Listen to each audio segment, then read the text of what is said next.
Hello, friends. Did you know that nearly 80% of those who watch my videos aren't subscribed? If you enjoy the content, I'd truly appreciate it if you hit that subscribe button. It helps a lot. Also, don't forget to leave a like and share your thoughts in the comments. Your interaction not only supports the channel's growth, but also helps these stories reach more people. Thank you all for being here. By the way, where are you watching from? Let me know in the comments.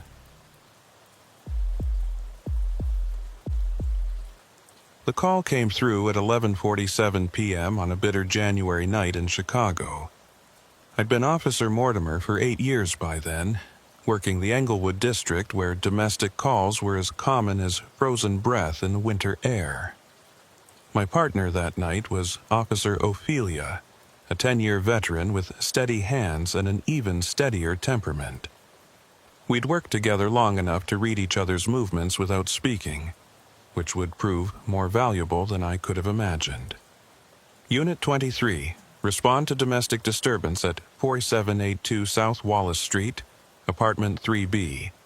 Neighbor reports screaming and sounds of breaking glass, possible male and female voices. Ophelia glanced at me from the passenger seat as I flipped on the lights. Third domestic this week on Wallace, she muttered, checking her vest. The cold had a way of trapping people indoors, making tempers run shorter than usual. The building at 4782 South Wallace was a weathered 3-story brownstone, the kind that had seen better decades. Paint peeled from the entrance door like dead skin, and most of the intercom buttons had names written in fading pen rather than proper labels. The entrance lock had been broken for months, according to dispatch notes, so we walked right in. The stairwell reeked of stale cigarettes and something else I couldn't quite place. Sweet, but wrong. Like fruit left to rot in summer heat. Each step groaned under our weight as we climbed to the 3rd floor. The fluorescent lights buzzed overhead, casting everything in a sickly yellow glow that made shadows jump at odd angles. As we approached Apartment 3B, the screaming had stopped. That bothered me more than the noise would have. In my experience, sudden silence during a domestic call meant one of two things. Someone had heard us coming, or someone couldn't make noise anymore. Ophelia positioned herself to the left of the door while I stood on the right. Standard procedure. I knocked hard 3 times. Chicago Police Department, open the door. Nothing.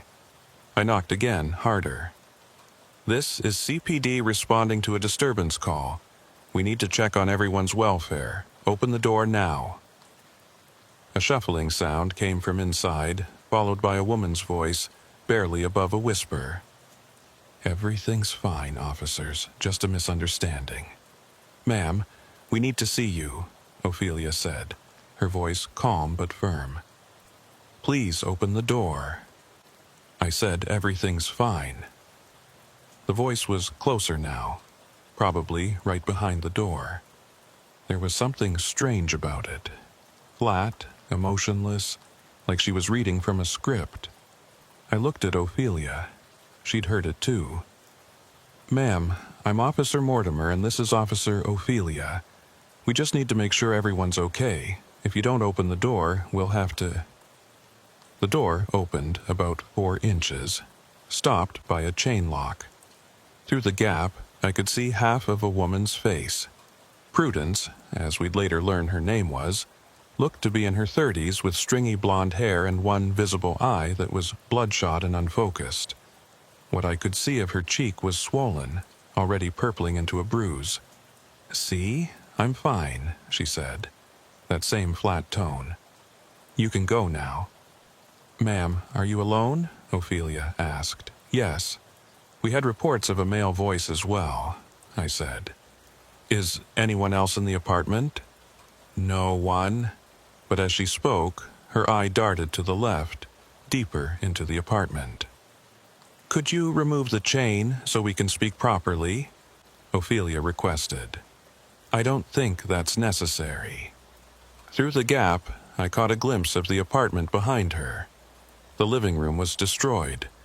A lamp lay shattered on the floor, its shade torn. The coffee table was overturned. Dark stains, blood, I was certain, dotted the beige carpet in a trail leading toward what looked like a hallway. "Ma'am, I can see you're injured," I said. "Please let us help you." "I'm not injured. I fell, that's all." "Prudence," a male voice suddenly called from somewhere in the apartment. Deep, controlled, but with an edge that made my hand instinctively move toward my holster. "Tell them to leave." The woman's visible eye widened slightly, but her expression didn't change. "You need to leave now." "Sir, this is the Chicago Police Department," I called out louder. "We need you to come to the door with your hands visible." Silence. Then Prudence started to close the door. Ophelia got her boot in the gap just in time. "Ma'am, we can't leave until we verify everyone's safety. Get your foot out of my door."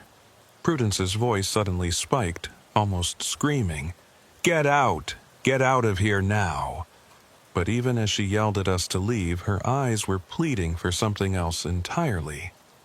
I'd seen that look before, the disconnect between what someone was being forced to say and what they desperately wanted. "Ma'am, step back from the door," I commanded, putting more authority in my voice. "Sir, come to the door immediately with your hands where we can see them." The male voice came again, closer this time. "Officers, this is a private residence. My wife has asked you to leave.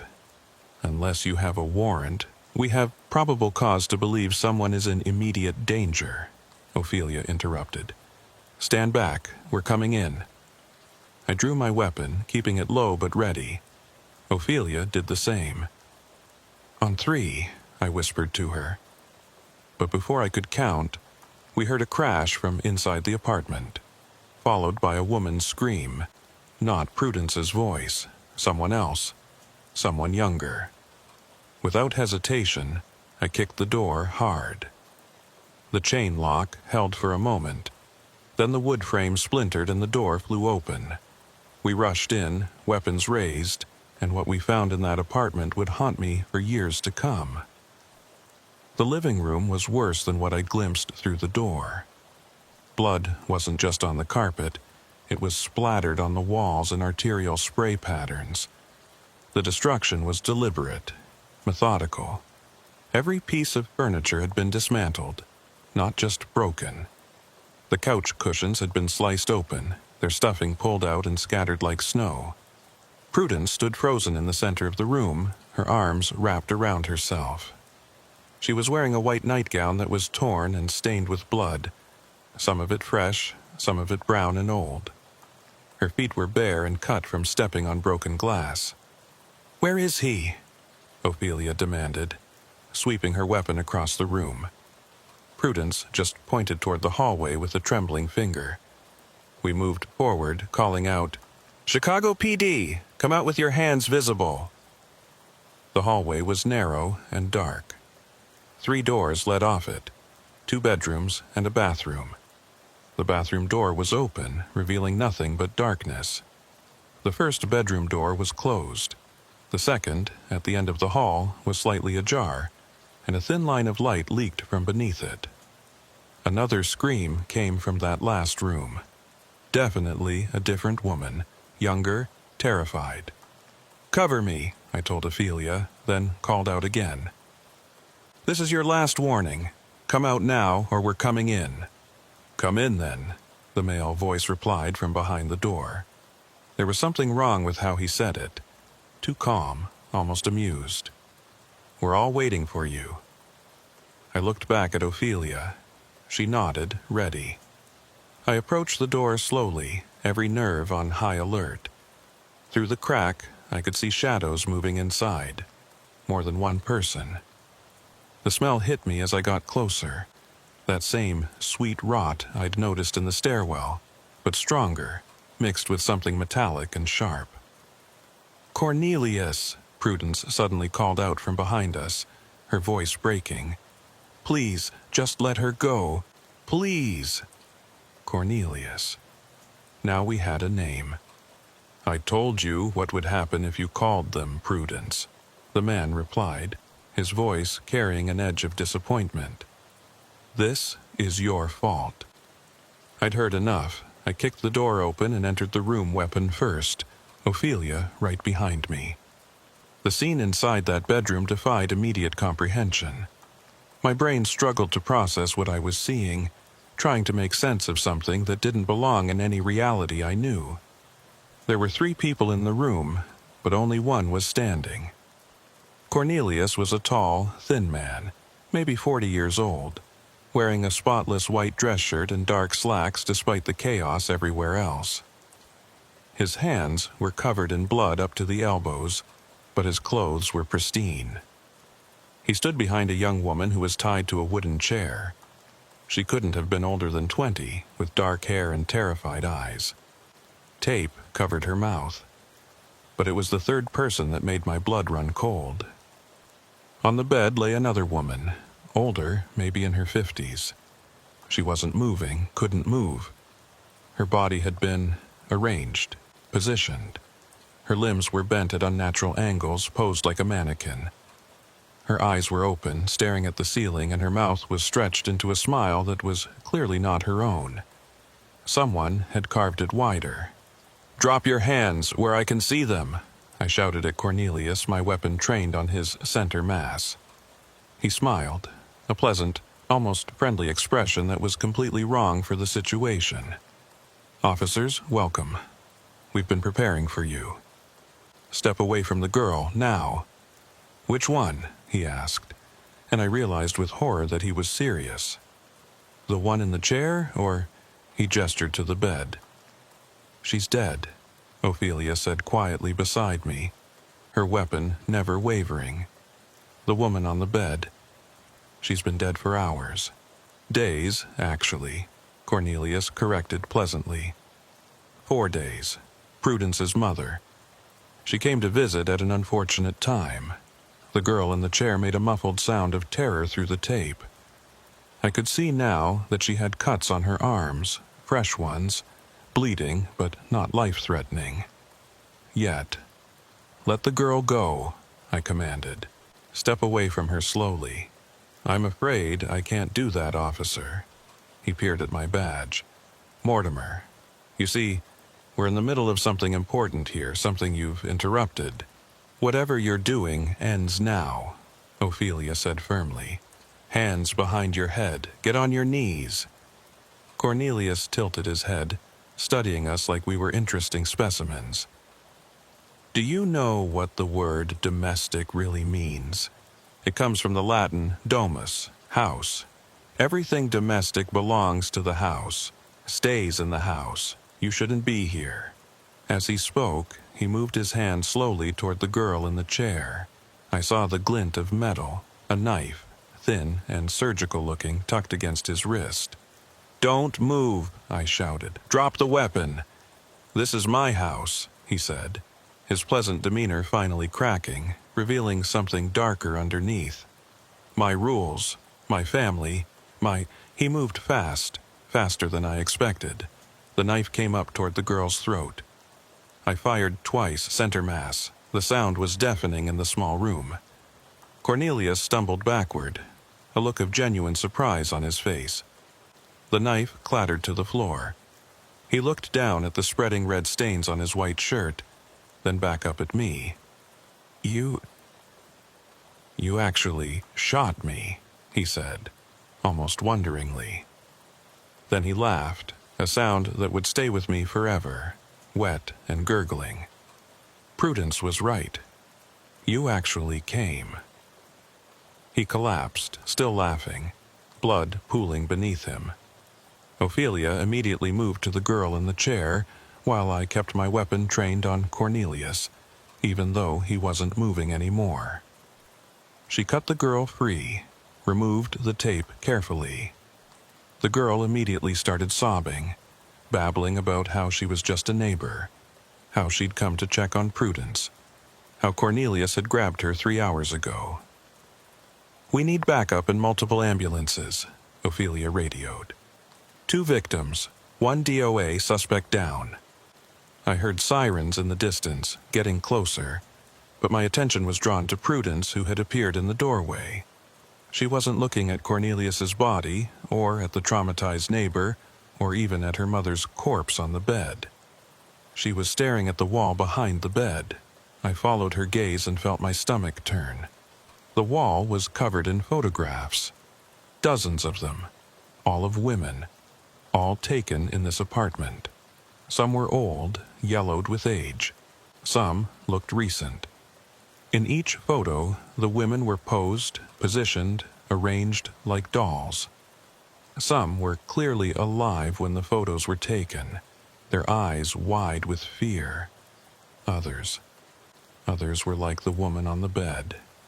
20 years, Prudence said quietly. We've been married 20 years. I never knew about the others until my mother came to visit. She found his special room in the basement. She tried to leave, tried to take me with her.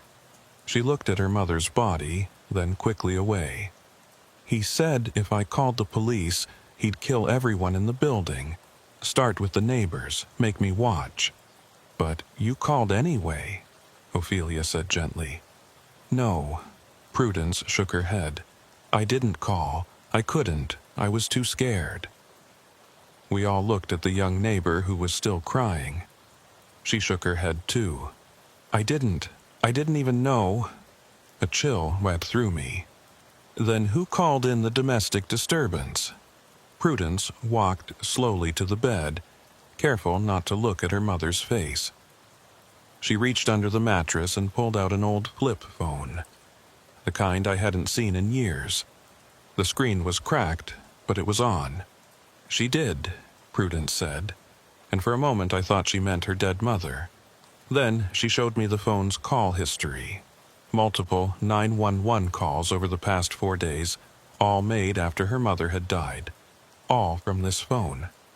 Cornelius liked to make them hold the phone while he worked. He said their fear made them hit the buttons randomly sometimes.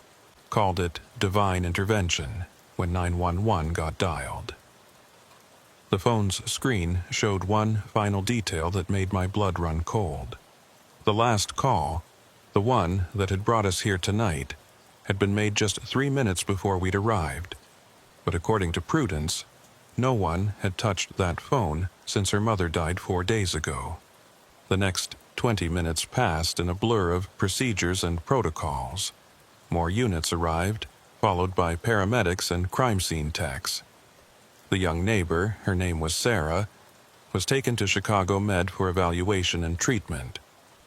Prudence was transported separately, both as a victim and a potential witness.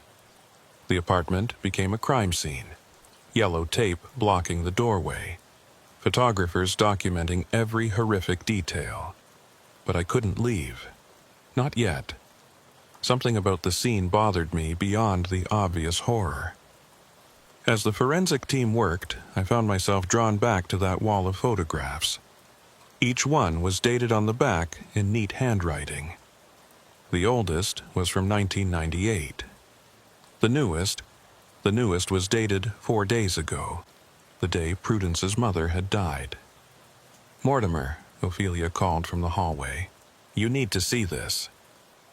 I followed her to what I'd assumed was a closet door near the entrance. It wasn't. Behind it was a narrow staircase leading down, so steep it was almost a ladder. The smell rising from below was overwhelming, that sweet rot mixed with industrial chemicals. The basement apartment, Ophelia said. The landlord says it's been vacant for 5 years. Cornelius had been paying the rent on it too, cash only, told the landlord he was using it for storage. We descended carefully, our flashlights cutting through the darkness. The basement was supposed to be a studio apartment, but all traces of normal living had been removed. Instead, it had been transformed into something else entirely. The main room was lined with metal shelving units, like you'd find in a medical facility. On each shelf were containers, jars, boxes, sealed bags, all meticulously labeled with dates and names. Women's names, dozens of them. Some containers held jewelry, watches, rings. Others held clothing, carefully folded and preserved in vacuum-sealed bags. And in the corner, a deep freezer hummed quietly. I didn't want to open it.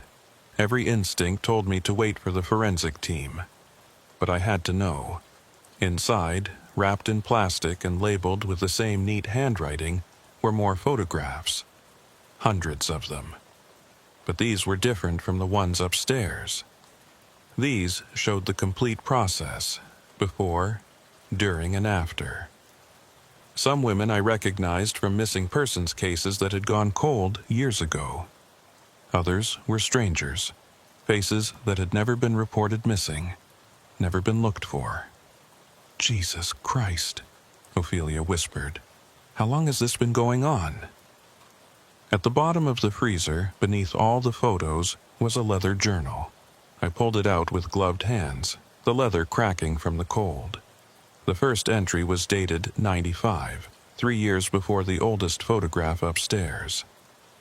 Prudence doesn't understand yet, but she will.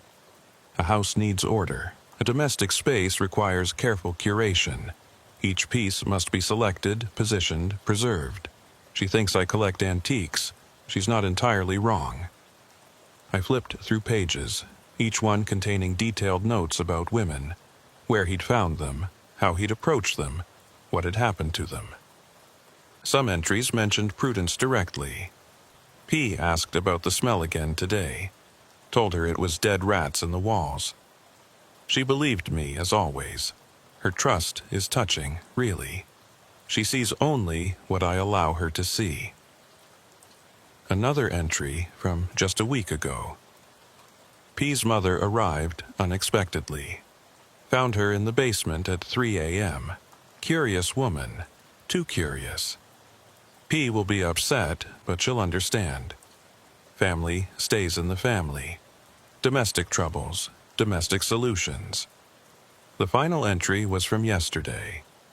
P hasn't spoken since her mother's repositioning. The new neighbor girl keeps checking on her. Young, concerned, perfect. The collection needs fresh perspective. P will help me explain things to her just as she's helped before. I looked up at Ophelia. He's saying Prudence helped him before. That can't be right, she said. But doubt crept into her voice. She was terrified. She was a victim. We climbed back upstairs, where Detective Washington from Homicide had arrived. I showed him the journal, watched his face pale as he read. "We need to talk to the wife again," he said. "Now." At the hospital, Prudence was in a secure room, being treated for her injuries. When we entered with Detective Washington, she looked up with those same flat eyes I'd seen through the door crack. "You found the basement," she said. It wasn't a question. "We need to ask you some questions," Washington said carefully. "About your involvement." "I wasn't involved," she interrupted. "I was imprisoned. There's a difference. The journal says what Cornelius wanted it to say." Her voice was steady now, controlled. "He made me watch sometimes, made me help move things, clean up. Said if I ever refused, I'd become part of his collection. Said if I ever told anyone, he'd kill everyone I'd ever spoken to, starting with my family." "Why didn't you leave?" I asked. She looked at me like I was a child asking why the sky was blue. "Officer Mortimer, do you know what the first thing he collected was?" I shook my head. Me. I was 18 when we met. He was charming, older, sophisticated. By the time I realized what he was, it was too late. He'd already trained me, already broken me down and rebuilt me into what he needed. A perfect domestic partner who would never leave, never tell, never fight back. "But tonight," Ophelia started. "Tonight was different. My mother had been dead 4 days. He was getting sloppy, keeping her in the bedroom instead of processing her properly. And Sarah," she paused, tears finally breaking through. Sarah is only 19, the same age I was when it started. I couldn't watch it happen again. So you fought back? Washington asked. No, Prudence said quietly. Oh, I did what I always did. I survived. I played my part, but this time... She reached into her hospital gown pocket and pulled out something small, a micro SD card. This time, I recorded everything.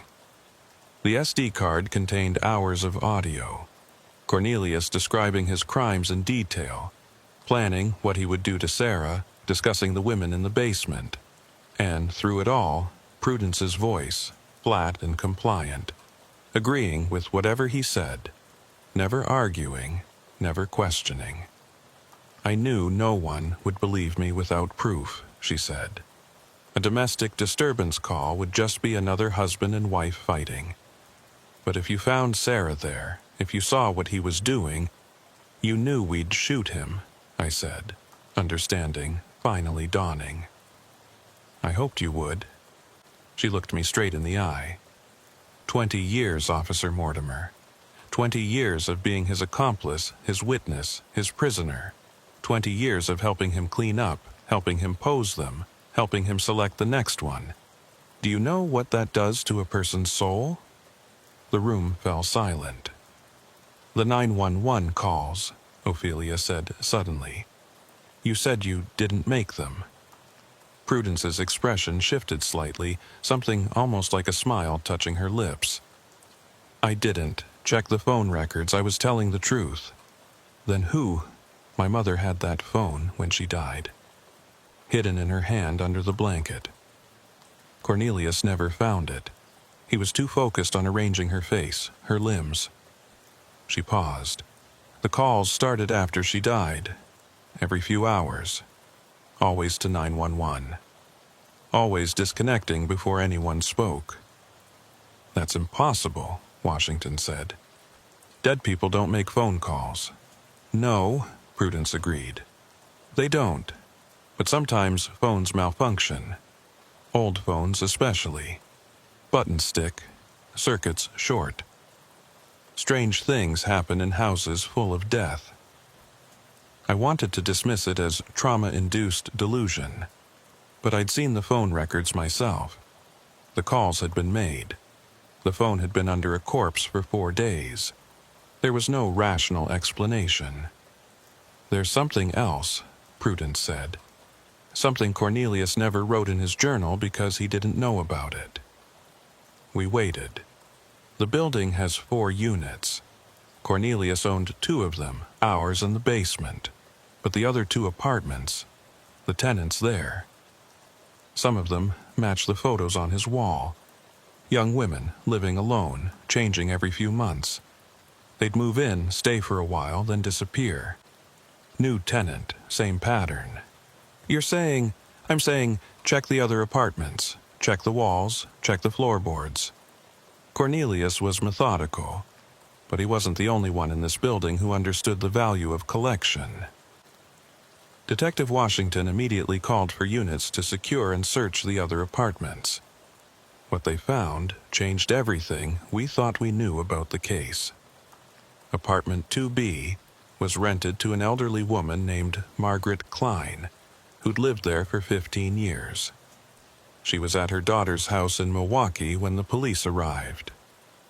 Her apartment was clean, normal, filled with photos of grandchildren and ceramic cats. But when they checked the lease history, something strange emerged. Margaret Klein had been subletting rooms illegally for years, always to young women, always cash only. No paperwork. When they brought her in for questioning, she seemed confused, fragile. She claimed she was just trying to help girls who needed cheap housing. But then they found her collection, not in her apartment, but in a storage unit 2 blocks away. Boxes and boxes of personal items. Driver's licenses, social security cards, birth certificates, all belonging to young women who had supposedly been her tenants. I kept them safe, she insisted. These girls, they leave things behind. I keep them safe in case they come back. but none of them had come back. And when cross-referenced with Cornelius's photos, at least 6 of the women had been his victims. The 4th apartment belonged to a man named Dennis Volk, a night shift janitor at a local hospital. His place was sparse, almost empty, except for one room he kept locked. Inside were mannequins, dozens of them posed in living scenes, having dinner, watching TV, sleeping in beds. Each mannequin was dressed in real women's clothing, had real human hair wigs, and wore jewelry that matched items found in Cornelius's basement. Dennis claimed he bought everything at estate sales and thrift stores, but security footage from the building showed him entering and leaving Cornelius's apartment multiple times over the years, always when Prudence was out, always carrying bags. The building at 4782 South Wallace wasn't just home to one predator. It was a hunting ground, a carefully orchestrated system where tenants, knowingly or unknowingly, had been feeding victims to Cornelius for years. Margaret would rent to vulnerable women with no local connections. Dennis would watch them, learn their patterns, and Cornelius would collect them. But the most disturbing discovery came when they excavated the building's shared basement. Behind a false wall, they found remains going back decades, far longer than Cornelius had been alive. The building itself had a history. It had been a boarding house for women in the 1920s, run by a man named William Morrow, who had been suspected but never convicted of killing 12 residents over a 5-year period. The forensic anthropologist who examined the oldest remains said something that chilled me to the bone. These bodies were positioned, arranged, just like the recent victims. The same methodology, the same careful positioning, spanning almost a century. I thought about Prudence's words, that houses have memories, that domestic spaces hold on to their traumas. I thought about the phone calls from a dead woman's hand. I thought about patterns that repeat across generations, as if the building itself was teaching its inhabitants, passing down its horrible knowledge from one predator to the next. Prudence was released after 2 weeks of psychiatric evaluation. The prosecutors decided not to charge her, recognizing her as a victim of decades of coercion and abuse. But I saw her once more before she left Chicago. She was at the Greyhound station, a single suitcase beside her, waiting for a bus to somewhere far away. She looked different, her hair cut short, her posture straighter, her eyes clear for the first time. "Officer Mortimer," she said when she saw me. "Come to make sure I'm really leaving?" "Just wanted to see how you were doing." She considered this. "I dream about them, all of them, the women in the photographs. They talk to me, ask me why I didn't save them. You couldn't have—" "I know," she interrupted. "That's what the therapist says. But knowing and feeling are different things." She paused. "Did you ever figure out who really made those 911 calls?" I shook my head. Officially, it was a malfunction. Short circuit caused by biological matter interfering with the phone's components. "Officially," she repeated, a slight smile on her face. "And unofficially?" "Unofficially, I don't think about it. Can't afford to." She nodded. "I'm going to Montana, getting a job on a ranch. No neighbors, no apartments, no basements, just open space as far as you can see. That sounds good?" "Officer Mortimer?" She looked at me directly. "That building needs to be destroyed, completely, foundation and all. Don't let them renovate it, don't let them convert it. Some places are too poisoned to save." Her bus was called. She picked up her suitcase and walked away without looking back.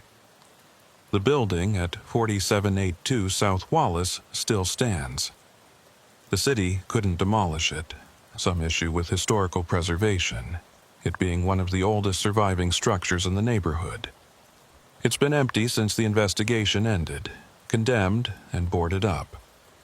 The city put up bigger fences, better locks, security cameras. But sometimes when I'm on patrol and pass by late at night, I see lights in the windows. Just for a moment, just a flicker. Could be kids breaking in, could be reflected streetlights, could be my imagination. Or could be that some houses never really empty. Some collections are never complete. Some domestic disturbances never really end. They just wait for the next residents to move in, the next chapter to begin. Last month, a developer bought the property. Plans to turn it into luxury condos. They start renovation next spring. I put in for a transfer to a different district. Some calls you answer once are enough for a lifetime. But I know I'll be back. When the first new tenants move in, when the first 911 call comes through about strange noises in the walls or mysterious smells from the basement, someone will have to respond. Someone will have to knock on those doors again. Step into those rooms and face whatever patterns are waiting to repeat themselves. Because that's what we do. We answer the calls. We walk into the darkness. We try to save who we can, even when we know the house is watching, even when we know it's learning, even when we know it's waiting for the next collection to begin. The newspapers called it the Wallace Street Horror. They focused on Cornelius, painted him as a lone monster, a singular evil. They mentioned the accomplices briefly, the old woman who rented rooms, the janitor who collected mannequins. They published photos of the victims, told their stories, gave their families closure. But they never mentioned the phone calls from the dead woman.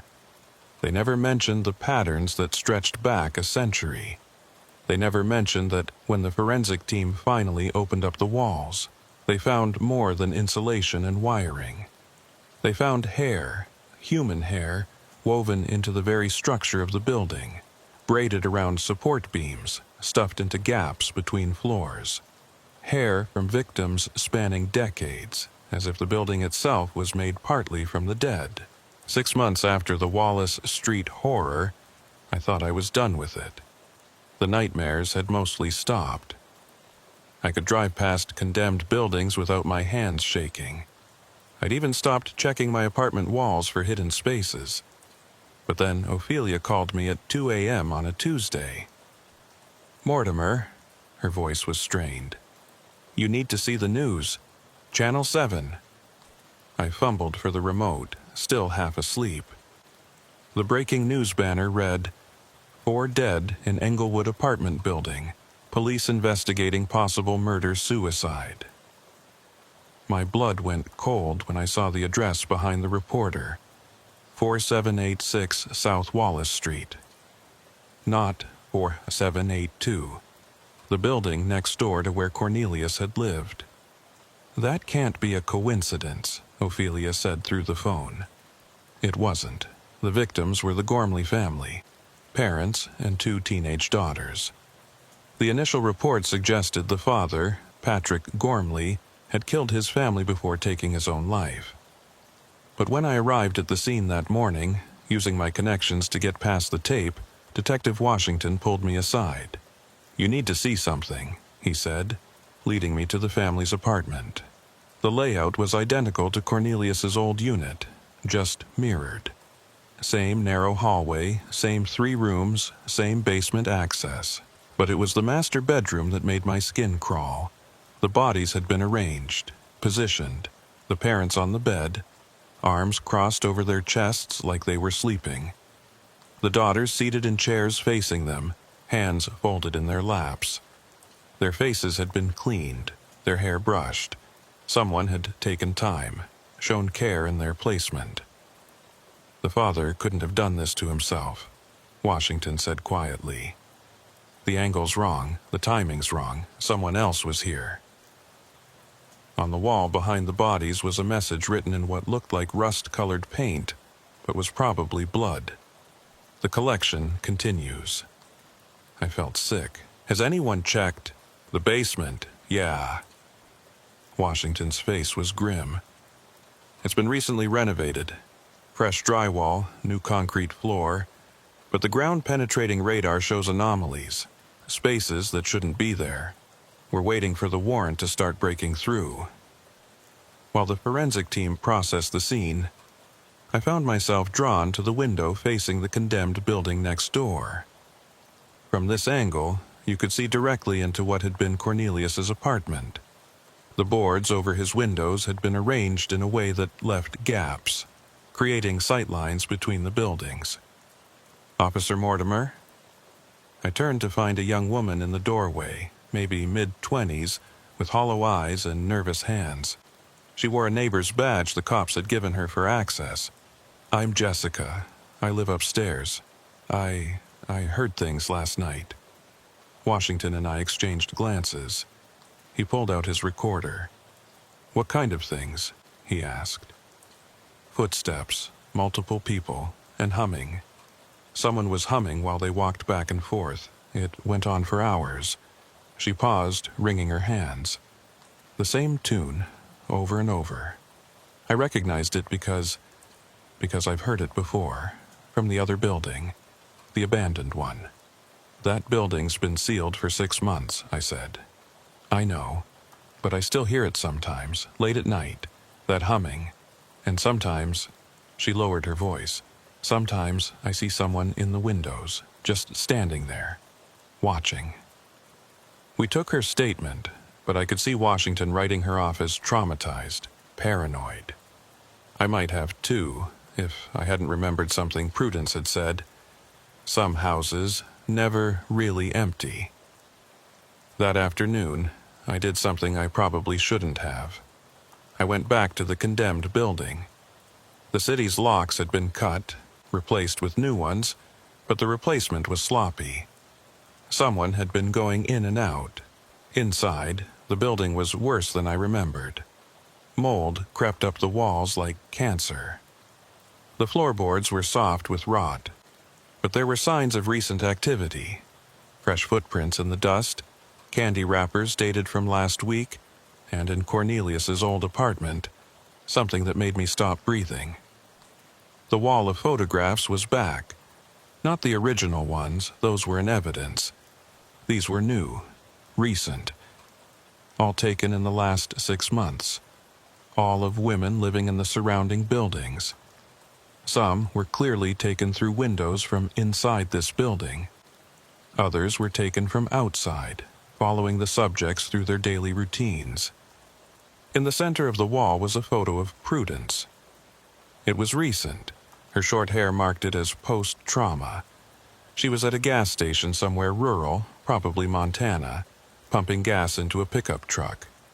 She wasn't looking at the camera. She didn't know she was being photographed. Below it was a note in familiar, neat handwriting. "The collection is patient." I called for backup immediately. Within an hour, the building was swarming with cops. They found more evidence in the basement. Someone had been living down there, had built a makeshift darkroom for developing photos, had been using the building as some kind of shrine to Cornelius's work. But they didn't find the person responsible. The investigation expanded. We pulled security footage from every building on the block, interviewed every resident, ran background checks on anyone who'd shown unusual interest in the original case. What we found was disturbing. There wasn't one copycat. There were several. Dennis Volk, the mannequin collector, had been released on bail and disappeared. Margaret Klein, the elderly woman who'd been subletting to victims, had died in custody under suspicious circumstances, officially a heart attack, but the timing was too convenient.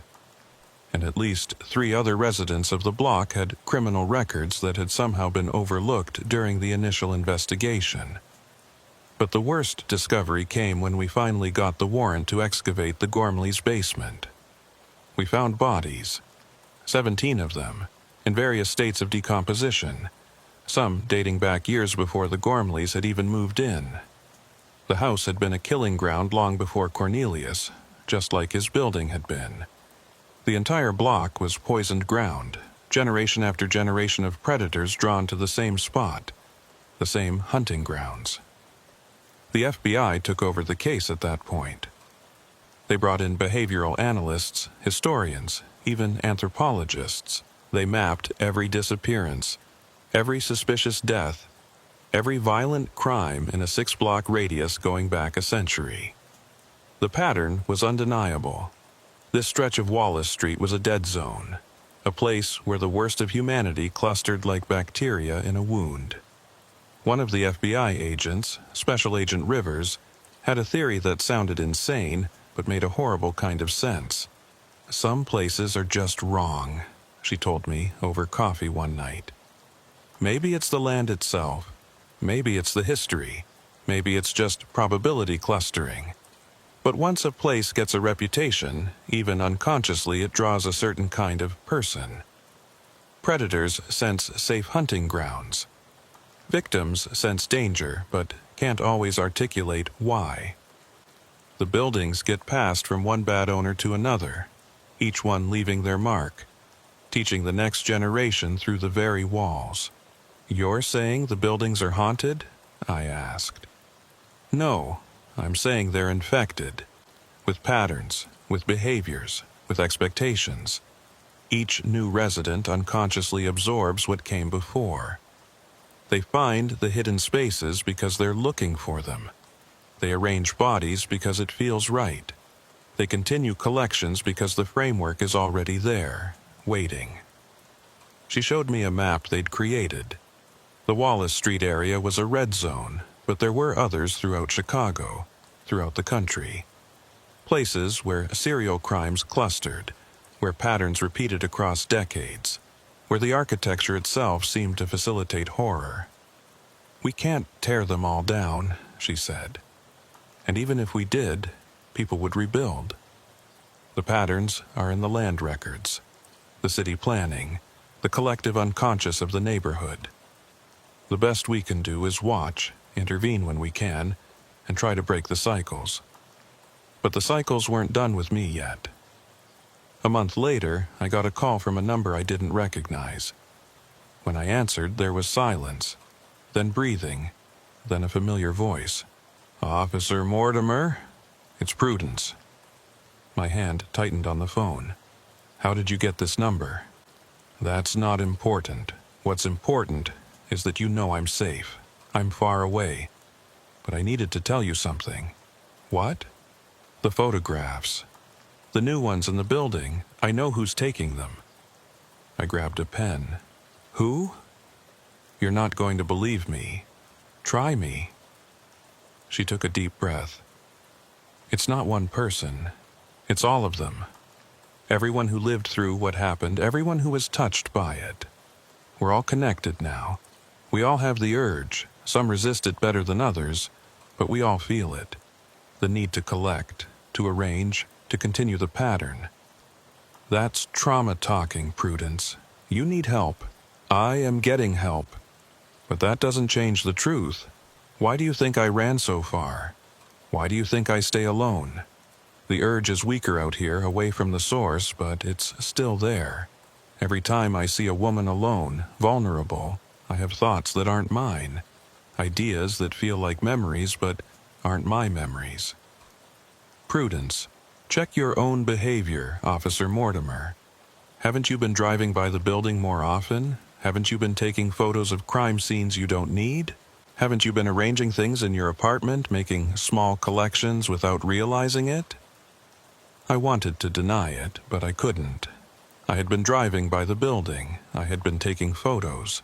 And just last week, I'd found myself arranging my girlfriend's jewelry on the dresser in a pattern that felt familiar, felt right, even though I couldn't say why. It's in all of us now, Prudence continued.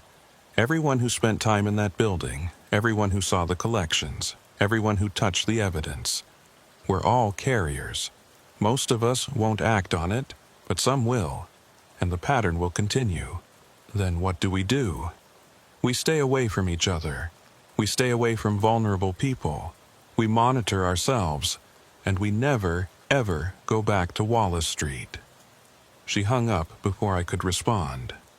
I tried to dismiss her words as delusion, trauma-induced paranoia. But then the reports started coming in. Dennis Volk was found in Milwaukee with a storage unit full of mannequins dressed in missing women's clothes. One of the forensic photographers from the Wallace Street case was arrested for stalking. A paramedic who'd transported victims was caught breaking into women's apartments to check on them. Each incident was isolated, explained away by individual psychological breaks. But I knew better. I could feel it in myself. The infection Prudence had described. The way certain arrangements pleased my eye. The way I noticed vulnerable people more than I used to. The way the word collection had taken on new meanings in my mind. I quit the force 3 months later. Moved to Arizona, about as far from Chicago as I could get while staying in the country. Got a job in private security, minimal human contact. I thought distance would help, would weaken whatever Prudence had called the infection. But last week I found myself in a thrift store, drawn to a section of old photographs. Anonymous faces from estate sales, forgotten people and forgotten moments. I bought 17 of them without thinking about it. It wasn't until I got home and spread them out on my table that I realized what I was doing. Arranging them by vulnerability, by isolation, by how easy they would be to collect. I burned them immediately, but the urge remained. Ophelia calls sometimes. She says the Wallace Street buildings were finally demolished last month. The city used some emergency ordinance to override the historical preservation issues. They dug down 15 feet, removed all the soil, trucked it to a hazardous waste facility. They're building a parking lot there now. But she also tells me about the new cases. The patterns spreading to adjacent blocks. The same types of crimes, the same arrangements, the same careful collections. As if the infection had spread before the buildings fell, as if the demolition had just scattered the spores wider. "Do you ever think about it?" she asked me during our last call. "About collecting?" I lied and said no.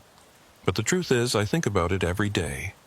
I see potential collections everywhere, in the way people arrange their lives, in their routines, in their vulnerabilities. I understand now why Cornelius did what he did, even as I'm horrified by that understanding. The urge to preserve, to arrange, to own completely. It's not human, but once it's in you, it feels as natural as breathing. I've started going to therapy, but I can't tell the therapist the real problem. How do you explain that you've been infected by a place, that you carry patterns in your mind that aren't yours but feel like they've always been there? How do you say that you're afraid not of becoming a monster, but of how easy it would be? Prudence was right. We're all carriers now. Most of us will resist. We'll live normal lives. We'll die without ever acting on the urges. But some won't. Some will find themselves arranging strangers' lives, collecting people like butterflies, continuing patterns that started long before Cornelius and will continue long after. The Wallace Street horror didn't end when Cornelius died. It didn't end when the buildings were demolished. It just dispersed, became harder to track, harder to stop. Every city has its infected places, its patterns waiting to be continued. And everyone who's been touched by them carries a piece of that infection forever. I keep a journal now, documenting every urge, every inappropriate thought, every time I catch myself arranging things in patterns I don't consciously recognize. It's my early warning system, my way of monitoring the infection. If the entries start changing, if they start sounding like Cornelius's journal, I've made arrangements. There's a hospital in Phoenix that specializes in dangerous obsessions.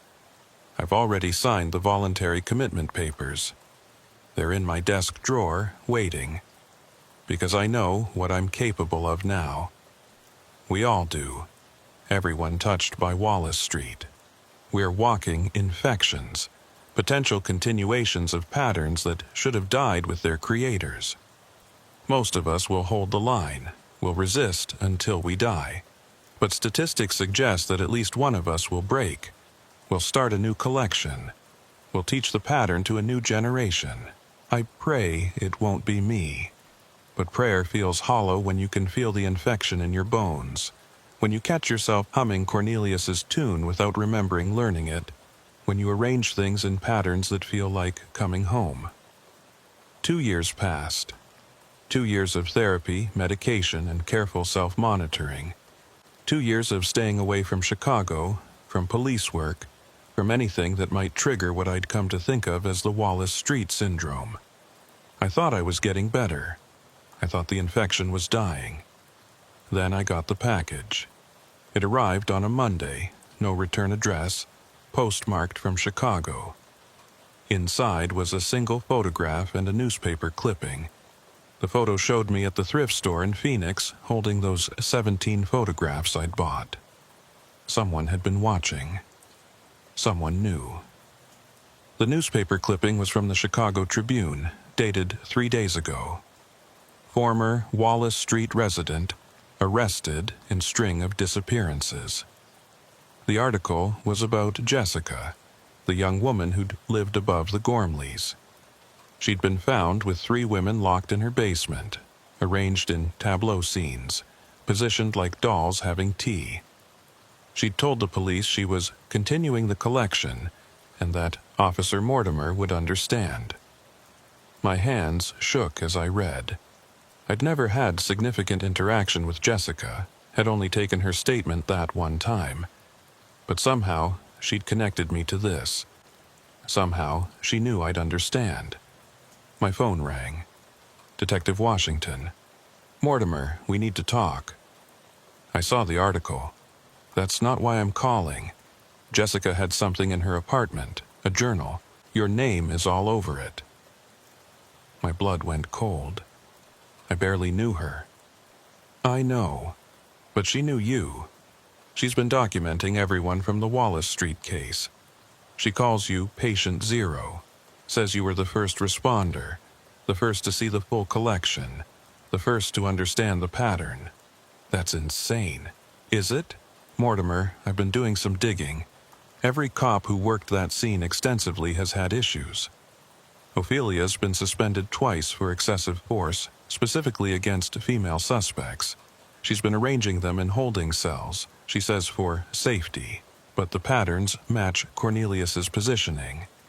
Rodriguez from forensics was caught stealing evidence from other cases, personal items from female victims. He had them arranged in his locker like a shrine. Post-traumatic stress, stop. We both know this is something else. I feel it too. The urge to arrange, to collect, to continue. I've been photographing my daughter's friends without them knowing. Not inappropriate photos, just documenting them, cataloging them. I burn the photos, but I keep taking them. I sank into my couch. What do you want from me? Jessica wants to talk to you. Says she'll only explain everything if you're there. The FBI thinks you might be able to help break through to her, get her to reveal if there are other victims. I can't come back to Chicago, I won't. We'll bring her to you, controlled environment. Federal facility in Phoenix, you'll be protected. I wanted to say no.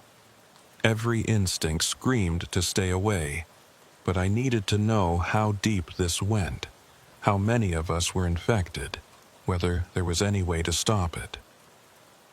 3 days later, I sat across from Jessica in an interview room that smelled like industrial disinfectant and fear. She looked smaller than I remembered, fragile, but her eyes were sharp and focused. Officer Mortimer, she said with a smile that didn't reach her eyes. The first witness, the prime vector. How's your collection coming? I don't have a collection. Liar. She leaned forward. We all have collections now. Some just hide them better. You collect photographs of places, don't you? Empty rooms, abandoned buildings, spaces where things could happen. She was right. I'd been photographing empty spaces for 2 years, telling myself it was just a hobby. But they were all spaces that could hold people, could hide things, could be arranged. Why did you want to see me? I asked. Because you need to know the truth about Wallace Street, about Cornelius, about what really happened there. Cornelius was a serial killer. He collected victims. We stopped him. She laughed, sharp and bitter. Cornelius was a puppet, just like his predecessor. just like the one before that. The building chose them, shaped them, used them to continue its purpose. Buildings don't have purposes. This one did. Do you know what was there before the apartment building? Before the boarding house? I shook my head. A medical college, in the 1890s. They specialized in anatomical studies. Do you know how hard it was to get bodies for medical study back then? The college had an arrangement with certain people. Resurrection men, they called them. They'd provide bodies, no questions asked, but the demand always exceeded the supply. She pulled out a photocopy of an old document, slid it across the table. It was a medical record from 1893, describing the preservation and positioning of bodies for long-term study. The techniques, she continued, were revolutionary for their time. They developed methods for arranging bodies that would best preserve them, best display their features for study. The professor who developed these techniques, Dr. Marcus Whitmore, lived on the property. He built special rooms, hidden spaces where he could work without scrutiny. Even if that's true, the building remembers Officer Mortimer. The walls absorbed the techniques, the purposes, the patterns. Every person who's lived there since has felt it. The urge to collect, to preserve, to arrange. Most resist. Some don't. Cornelius didn't. You're saying a building made him kill. I'm saying a building taught him how, just like it taught me, just like it's teaching you. She was wrong. She had to be wrong. Buildings couldn't teach. Walls couldn't remember. But then she showed me more documents.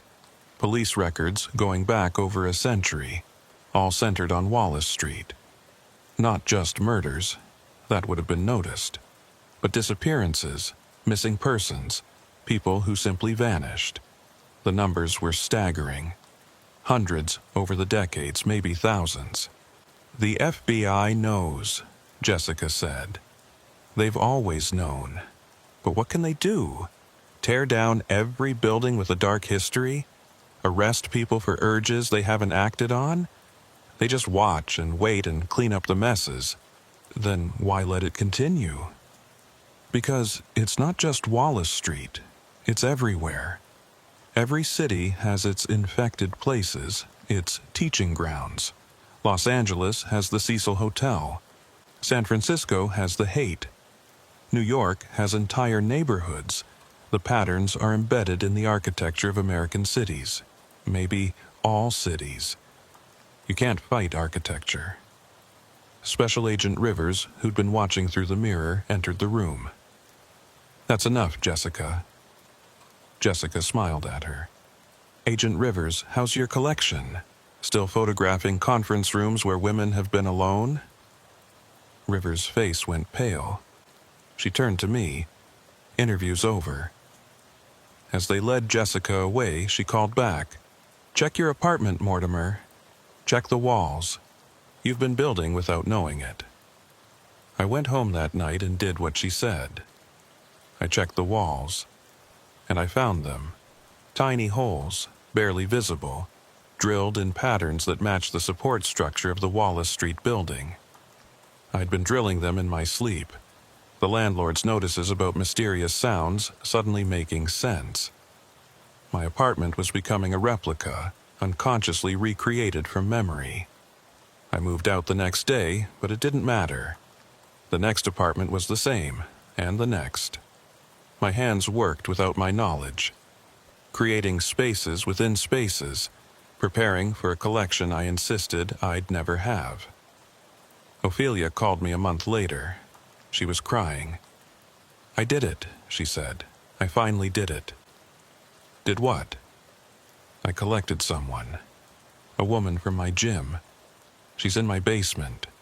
I positioned her just like he would have. I can't undo it, Mortimer. Even knowing it's wrong, even hating myself, I can't undo it. Let her go, Ophelia. You can stop this. No, I can't. None of us can. We're all just continuing the pattern. You will too, eventually. It's not a matter of if, just when. She hung up. By the time police arrived at her apartment, she'd already arranged herself next to her victim, both of them positioned in death like art pieces. Her suicide note was just one line: "The collection is complete." More stories emerged over the following months. Every person significantly involved in the Wallace Street case had either been arrested, committed suicide, or disappeared. The infection had a 100% transmission rate for those exposed to the complete pattern. The FBI started a task force, officially designated as the Architectural Influence Research Division. Unofficially, they called themselves the Pattern Breakers. Their job was to identify infected locations and infected individuals, to intervene before collections could begin. But they were fighting a losing battle. The patterns were everywhere, encoded in city planning, in architectural traditions, in the very way humans organize space. Every intervention just spread the infection to the interveners. Every study just taught the pattern to the studiers. Agent Rivers contacted me 6 months after the Jessica interview. She sounded tired, defeated. "We're discontinuing the task force," she said. "Too many agents infected. Too many patterns spreading. We're going to try something else." "What?" "Controlled continuation. We identify those infected, provide them with alternatives. Mannequins, photographs, virtual spaces. Let them satisfy the urge without real victims." "That's insane." "Is it? You've been doing it yourself. Your photograph collections, your empty room documentation. It's keeping you from escalating." She was right. The photographs were my pressure valve, my way of continuing the pattern without crossing the final line. But I could feel it wasn't enough. The urge was growing, evolving, demanding more. "There's something else," Rivers said. "We found Dr. Whitmore's original notes.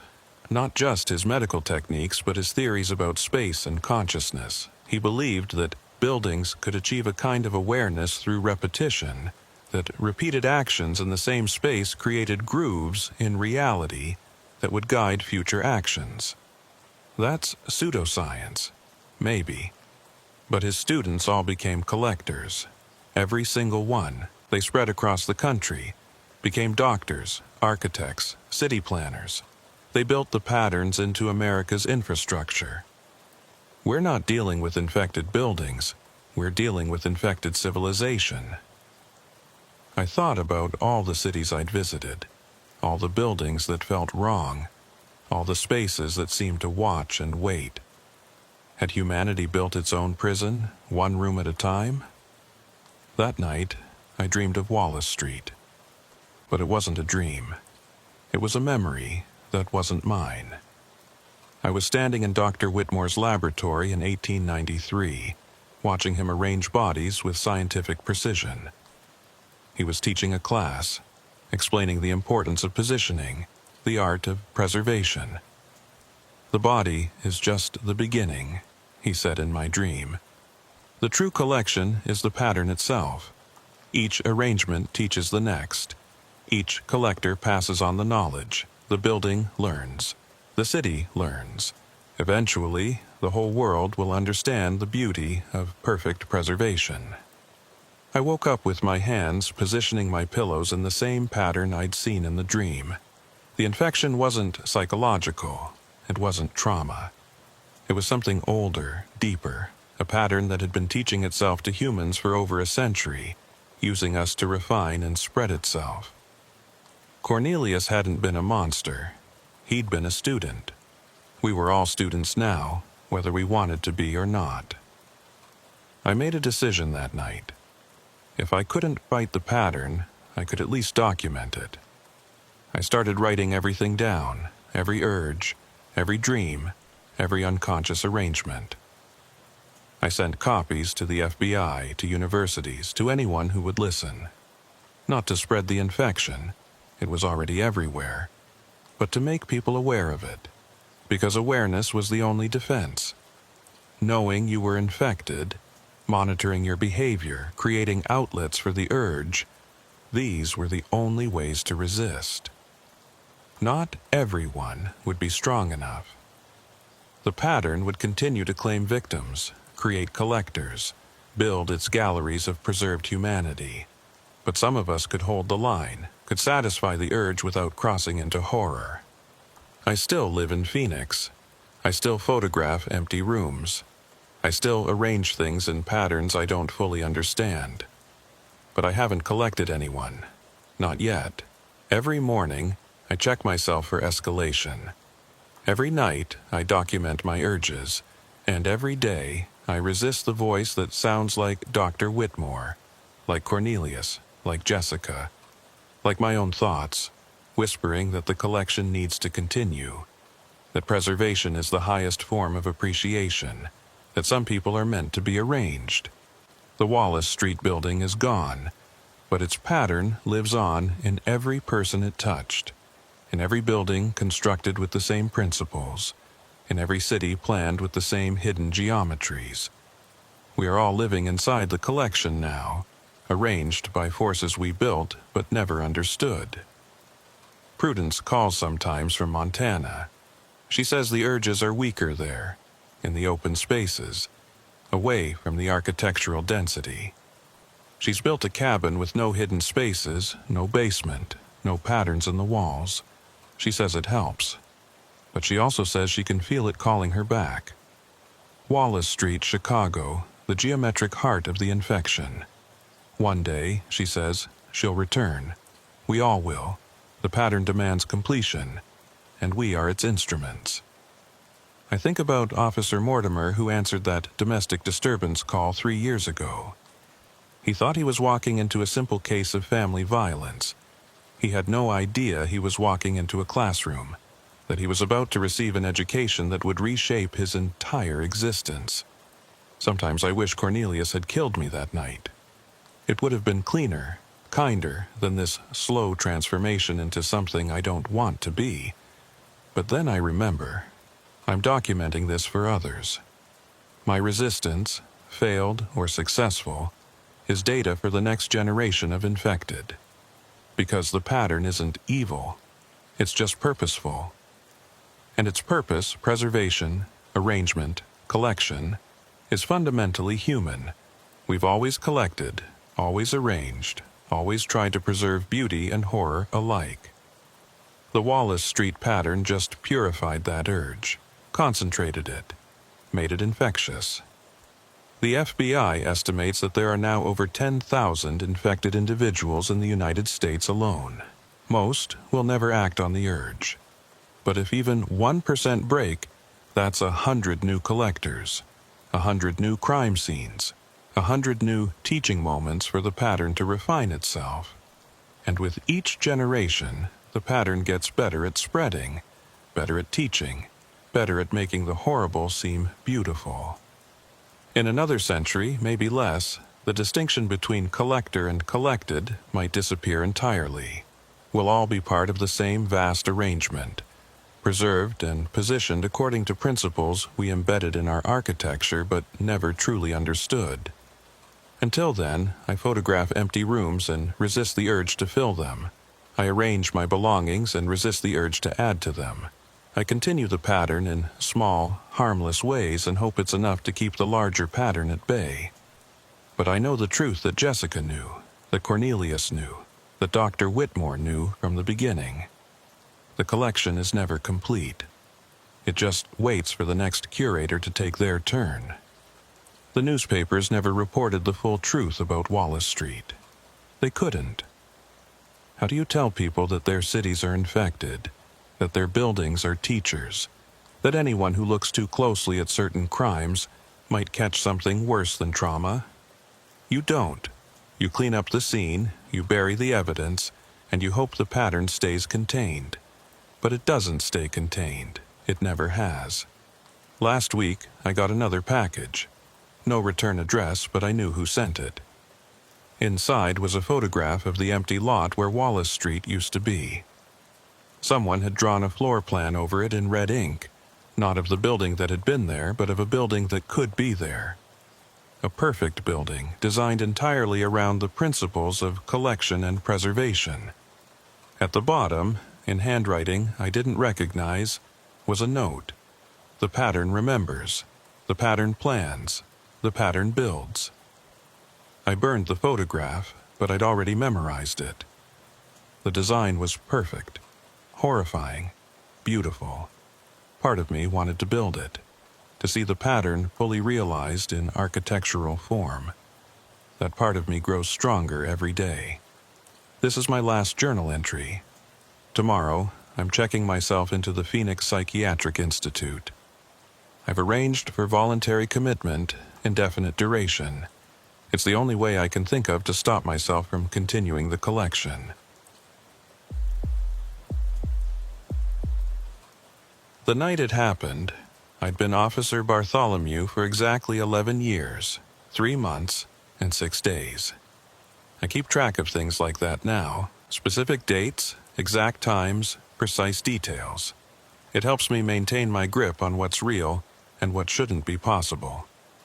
That night started at 11 p.m. sharp when I began my solo patrol route through the Auburn-Gresham neighborhood on Chicago's South Side. Solo night patrol wasn't unusual for experienced officers like me. Budget cuts had been hitting the department hard, and we all pulled singles more often than anyone liked to admit. The brass said it was temporary, but temporary had stretched into 3 years. You learned to adapt, to trust your instincts more, to be extra careful when backup was 15 minutes away instead of sitting right beside you. My route that night covered a 12-block grid centered around 79th Street, mostly residential with a few 24-hour convenience stores scattered throughout. October in Chicago meant early darkness, and that particular kind of cold that seemed to seep through your uniform no matter how many layers you wore.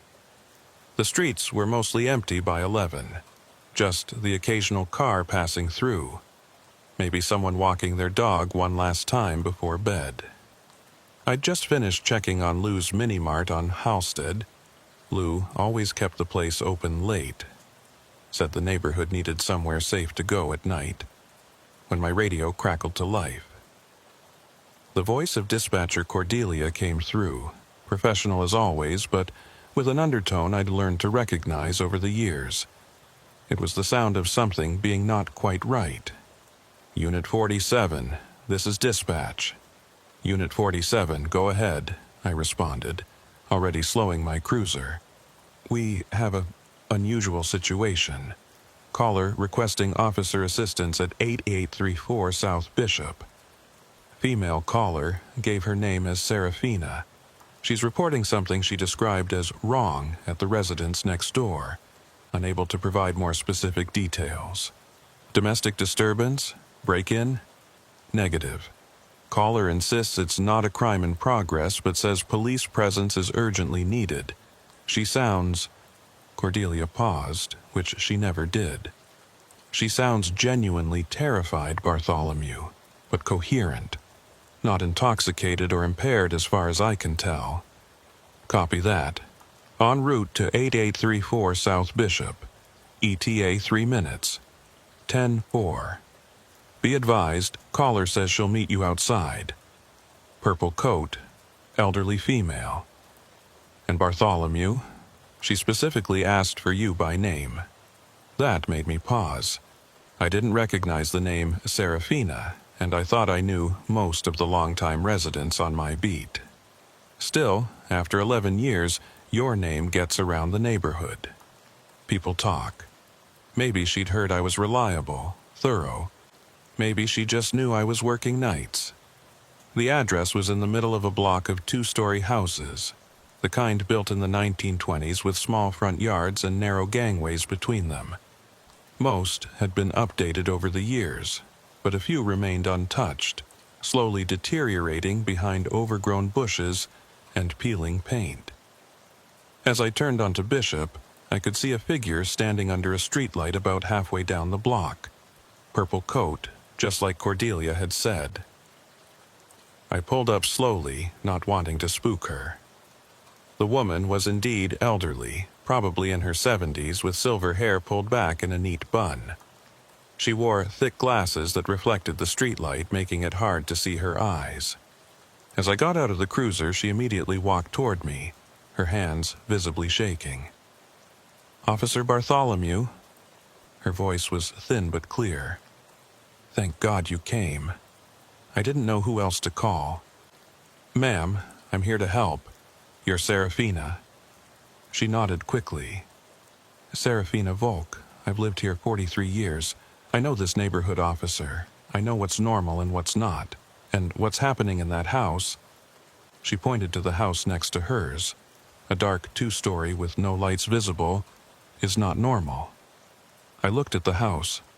It appeared empty, quiet. No signs of disturbance that I could see. "Can you tell me what you've observed?" She wrapped her arms around herself, though whether from cold or fear I couldn't tell. "It started 3 weeks ago. The family that lived there, the Johnsons, they just left. Middle of the night. No moving truck, no goodbye, just gone. Left everything behind. Sometimes people leave quickly if there's—" "No," she interrupted. "I talked to Michael Johnson 2 days before they left. He was planning his daughter's birthday party. Showed me the decorations he'd bought. They weren't planning to leave." I pulled out my notepad. "Have you reported them missing?" "I tried. The police said they'd look into it, but then Michael called the station himself, said they'd had a family emergency and moved to Milwaukee. But Officer Bartholomew, I heard his voice on the scanner. I have one, helps me sleep, and it didn't sound right. It sounded flat, like he was reading something." Police scanners were common enough among older residents, especially those living alone. But the detail about the voice made me pay attention. "What's happened since then?" "Someone's been in that house, not living there, but visiting, always between 2 and 4 a.m. Never any lights, never any cars. They just appear inside. I've seen shadows moving past the windows. Could be squatters, ma'am, or someone checking on the property." She shook her head vigorously. "I thought that too, but last night—" She took a shaky breath. "Last night I saw someone in my yard, just standing there facing my bedroom window. Not moving, not trying to break in, just watching for 2 hours. Did you call 911? I was going to, but then I looked closer, and officer, I swear to you, it was Michael Johnson. But his face, something was wrong with his face." I studied her carefully. She didn't appear delusional or confused. Her fear was real, grounded. Wrong how? It was too still. Even when he breathed, his face didn't move at all, like a mask. And his eyes, she shuddered. They reflected light like an animal's. I looked back at the Johnson house. Every instinct I'd developed over 11 years was firing. Something was off here, even if I couldn't pinpoint what. "Ma'am, I'd like you to go inside and lock your doors while I check the property. Do you have somewhere else you could stay tonight?" "My sister lives in Bridgeport. I could call her." "Please do that. I'll check the house and then come talk to you before you leave." She nodded and hurried inside. I waited until I heard her locks click, then approached the Johnson house. The front door was locked, windows secure. I circled to the back, my flashlight cutting through the darkness. The back door was also locked, but I noticed something odd. Fresh scratches around the lock, like someone had been picking it recently. But the scratches were on the inside of the door frame, visible through the window. I was considering calling for backup when my radio crackled again. "Unit 47, this is dispatch." "Go ahead, dispatch. We've just received a 911 call from your location. Same caller, says there's someone inside the house now. She can see them through her window." I turned back to the house. All the windows were still dark. "Copy that. I'm investigating now. Send backup to my location." 10-4. Unit 23 is en route. ETA 12 minutes. 12 minutes. A lot could happen in 12 minutes. I approached the back door again, tried the handle. This time, it turned easily. The door swung open on silent hinges, revealing a kitchen bathed in darkness. The smell hit me immediately, something organic and wrong, like meat left out too long but not quite rotting. Sweet and metallic at the same time. "Chicago PD," I announced, stepping inside. "Anyone in this residence needs to make themselves known now." Silence. I moved through the kitchen, noting the dishes still in the drying rack. A calendar on the wall still showing September even though we were well into October. Family photos covered the refrigerator. The Johnsons were a family of 4, parents and 2 kids, maybe 8 and 10 years old. They looked happy in the pictures. Normal. The living room was equally untouched, as if the family had just stepped out for a moment. TV remote on the coffee table. Magazines spread out. A pair of reading glasses left on the arm of a recliner. But that smell was stronger here, and I noticed something else. The carpet had strange indentations, perfectly circular, about the size of dinner plates, arranged in a pattern I couldn't quite make sense of. A sound from upstairs made me freeze. Footsteps, slow and deliberate. Then a voice, clear and conversational.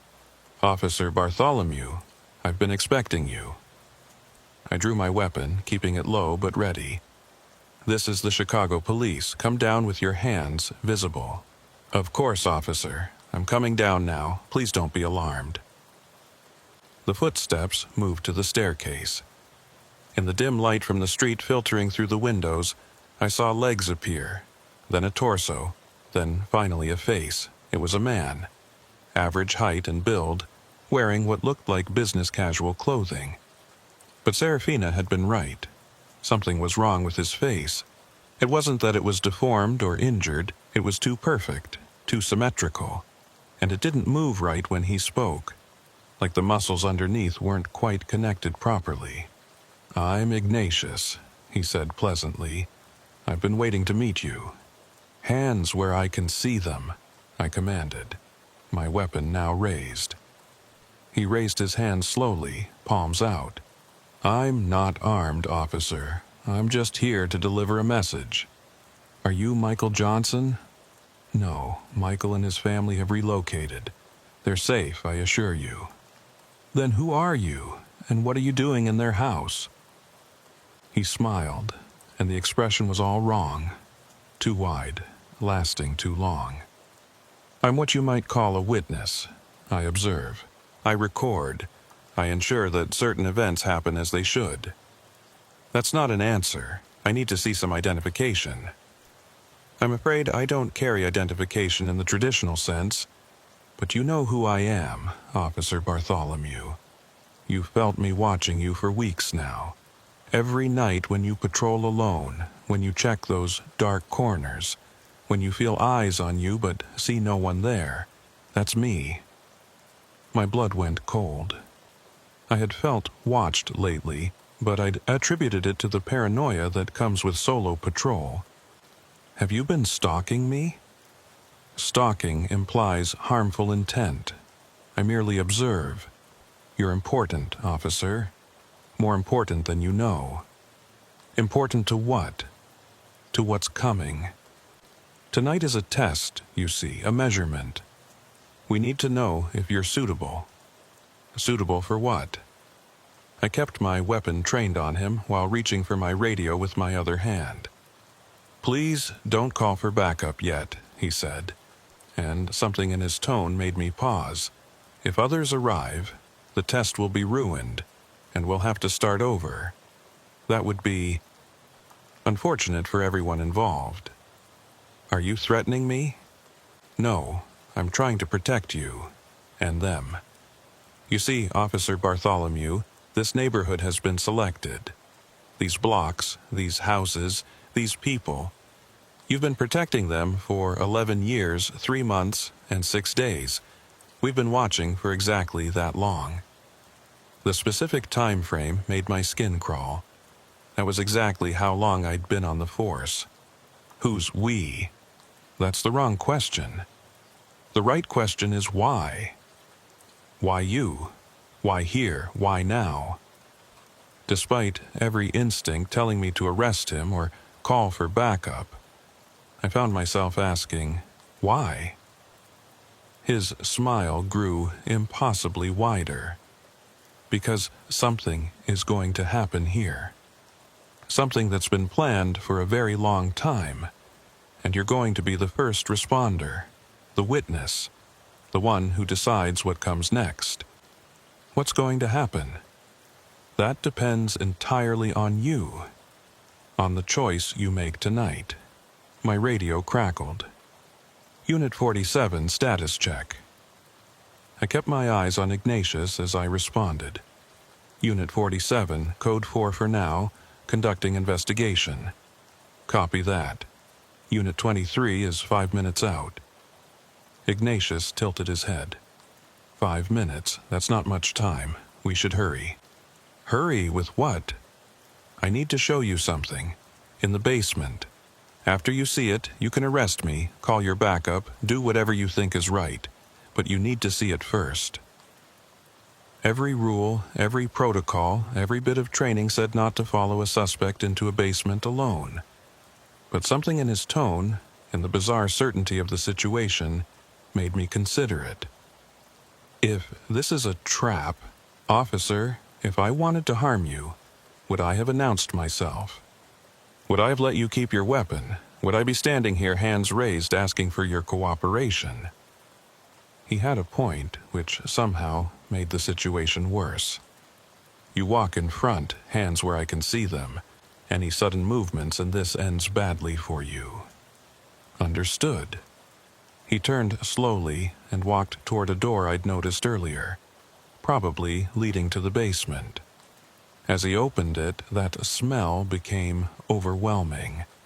Organic, wrong, but also somehow familiar, like I'd encountered it before but couldn't place where. The basement stairs were wooden, old, creaking under our weight. He descended slowly, deliberately, his hands still visible. The darkness below was absolute until he pulled a chain, and a single bulb illuminated the space. What I saw in that basement changed everything I thought I knew about reality. The room had been transformed into something that defied easy description. The walls were covered in what looked like photographs, hundreds of them, but they weren't normal pictures. They showed the neighborhood, my patrol route, but from angles that didn't make sense. Views from inside walls, from under streets, from above the clouds. And in every photo, barely visible but definitely there, was me, patrolling, watching, protecting. But that wasn't the worst part. In the center of the room was a table, and on that table was a map of the neighborhood. It was incredibly detailed, showing not just streets and buildings but interior layouts, underground tunnels I didn't know existed, and strange symbols marking certain locations. Red strings connected various points, creating a complex web that centered on one location, the house we were standing in. What is this? My voice came out as barely a whisper. Documentation, Ignatius replied simply. We've been mapping the intersection. Intersection of what? Realities, dimensions, whatever you want to call them. This neighborhood, Officer Bartholomew, sits on a point where multiple worlds touch. Usually the barriers hold, but sometimes under specific circumstances things can cross over. I wanted to laugh, to dismiss him as insane, but something about the evidence in front of me, the impossible photographs, the detailed documentation, made me listen. The Johnsons, I said. What happened to them? They saw something they shouldn't have. Something crossed over 3 weeks ago, briefly, accidentally. The Johnsons were in the wrong place at the wrong time. We had to relocate them for their own safety and their sanity. We. You keep saying we. Who are you? He turned to face me fully, and in the harsh light of the single bulb, I could see his face more clearly. It wasn't just wrong, it was artificial, like an incredibly sophisticated mask or prosthetic. We're observers, researchers, We study the intersections, monitor the crossover events, try to minimize the damage when things go wrong. And you're not human? I'm as human as I need to be for this conversation. My radio crackled again. Unit 47, Unit 23 is on scene. What's your 20? I had to make a decision. Call for backup and try to explain this insanity, or hear him out. Unit 47, I'm securing the scene. Give me 2 more minutes. Copy that. Ignatius nodded appreciatively. Thank you. Now, let me show you why you're really here. He moved to the far wall where a sheet covered something large. He pulled it away, revealing a mirror, but not just any mirror. This one showed a reflection that wasn't quite right. The room in the mirror was the same basement, but cleaner, newer, and standing in it were 3 figures I didn't recognize, all watching us through the glass. Tonight, at exactly 2:47 a.m., Ignatius said, this mirror will become a doorway. Something will try to come through. Something that doesn't belong in your world. We've been preparing for this for years, setting up containment, monitoring the signs, but we need someone from your side to witness it, to make the choice. What choice? Whether to let us handle it quietly, as we've done before, or to report it, make it official, bring your world into awareness of what exists beyond it. I stared at the mirror, at the figures watching us. One of them waved slowly. This is insane. Yes, Ignatius agreed. By your world's standards, it absolutely is. But that doesn't make it less real. I stood there in that basement, weapon still drawn but lowered, trying to process what I was seeing. The mirror, the photographs, the map, it was all too elaborate to be a hoax, too detailed to be the work of a single delusional individual. And those figures in the mirror, they were moving independently, having their own conversation in whatever space existed on the other side of that glass. Unit 47? My radio broke the silence. Everything clear? I had to respond.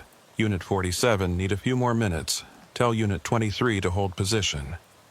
Copy that, but Bartholomew, they're getting antsy. What's your situation? Interviewing a witness. Complex situation. I'll advise shortly. Ignatius watched me with those 2 perfect features. You're handling this remarkably well, officer. Most people would have run or shot me by now. Night's still young, I muttered, then looked back at the mirror. Assuming I believe any of this, what exactly is supposed to come through tonight? We're not entirely sure. The readings have been inconsistent. Sometimes it's just echoes, shadows of things from other realities bleeding through. Sometimes it's scouts gathering information, and sometimes, he paused, sometimes it's refugees. Refugees? Not all realities are pleasant, Officer Bartholomew.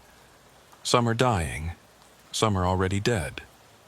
The beings that inhabit them sometimes try to escape to worlds like yours, stable worlds, safe worlds, and you stop them when necessary. But tonight is different. Tonight something is actively trying to break through, something that's been pushing at this specific weak point for months. That's why we moved the Johnsons. Their presence was agitating it. I thought about Seraphina's account of seeing Michael Johnson standing in her yard. The man Mrs. Volk saw, the one that looked like Michael Johnson but wrong, was that you? No, that was an echo, a residual image. When someone lives in an intersection point for long enough, they leave impressions that can manifest during high-energy events. The Johnsons lived here for 8 years. Their echoes are particularly strong. And these echoes, they can physically manifest? She said it stood there for 2 hours. Ignatius moved to the table with the map, pointing to several marked locations. The intersection points aren't just doorways. They're recording devices, in a sense. They capture moments, emotions, traumas. Strong enough impressions can replay themselves, especially when the barriers are thin. I looked at the photographs covering the walls again. In some of them I could see multiple versions of myself, like double exposures, all at different points in my patrol. How long have you been watching me specifically? Since your first night on patrol, November 15th, 2012, 11:47 p.m. You responded to a vandalism call at the corner store on 79th. Do you remember? I did remember. It had been my first solo call, though I'd still had a partner then. Some kids had spray-painted the walls, routine stuff. What was special about that? You saw something that night, in the alley behind the store. You wrote it off as shadows, as exhaustion from your first shift. But part of you knew it wasn't normal. That's when we started monitoring you. The memory came back suddenly, sharp and clear. There had been something in that alley, a figure that didn't move right, that seemed to exist in spaces between the shadows. I'd convinced myself it was just nerves, a trick of the light, but I'd never forgotten it. That was one of you? No, that was something else. Something that shouldn't have been there. You scared it off just by observing it. That's when we knew you were sensitive to the intersection. Sensitive. Some people can perceive the boundaries between realities. Usually, it's a curse. They're labeled as mentally ill, seeing things that aren't there. But occasionally, someone like you comes along. Someone who can see but remains functional, grounded. You're rare, Officer Bartholomew. Valuable. My radio crackled again, but this time it was Serafina's voice, which shouldn't have been possible. Civilians didn't have access to police channels. Officer Bartholomew, there are more of them now. 3 figures in my yard. They're not moving, just standing there facing different directions. Ignatius's expression, despite its artificial nature, showed concern. That's not supposed to happen yet. We're still 90 minutes from the event. What event? I demanded. The crossing, 2:47 a.m. That's when the barriers are thinnest. That's when...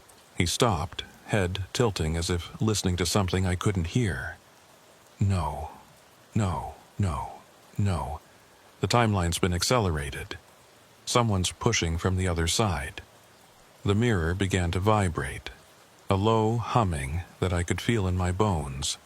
The figures on the other side were moving more urgently now, and one was pressing its hands against the glass from their side. We need to evacuate the area, Ignatius said quickly. This isn't a standard crossing anymore. Someone's forcing it open. Who? What? Before he could answer, my flashlight died, so did the single bulb illuminating the basement. The only light now came from the mirror, which was glowing with a soft, pulsing luminescence. Officer Bartholomew.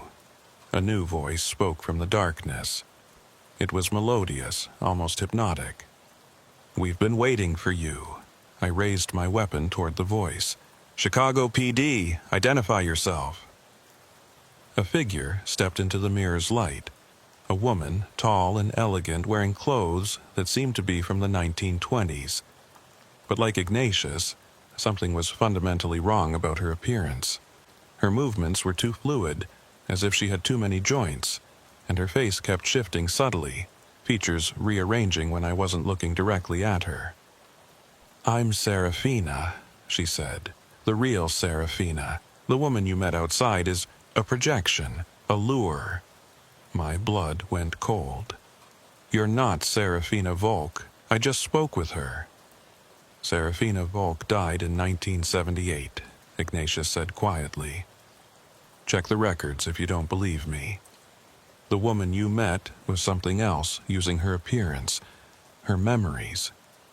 The woman who called herself Serafina smiled, and her teeth were all wrong. Too many, too sharp. We needed you here, officer. You're the key, the one who can open the permanent door. I'm not opening anything, I said firmly. You already have. Every night for 11 years, you've been walking the pattern.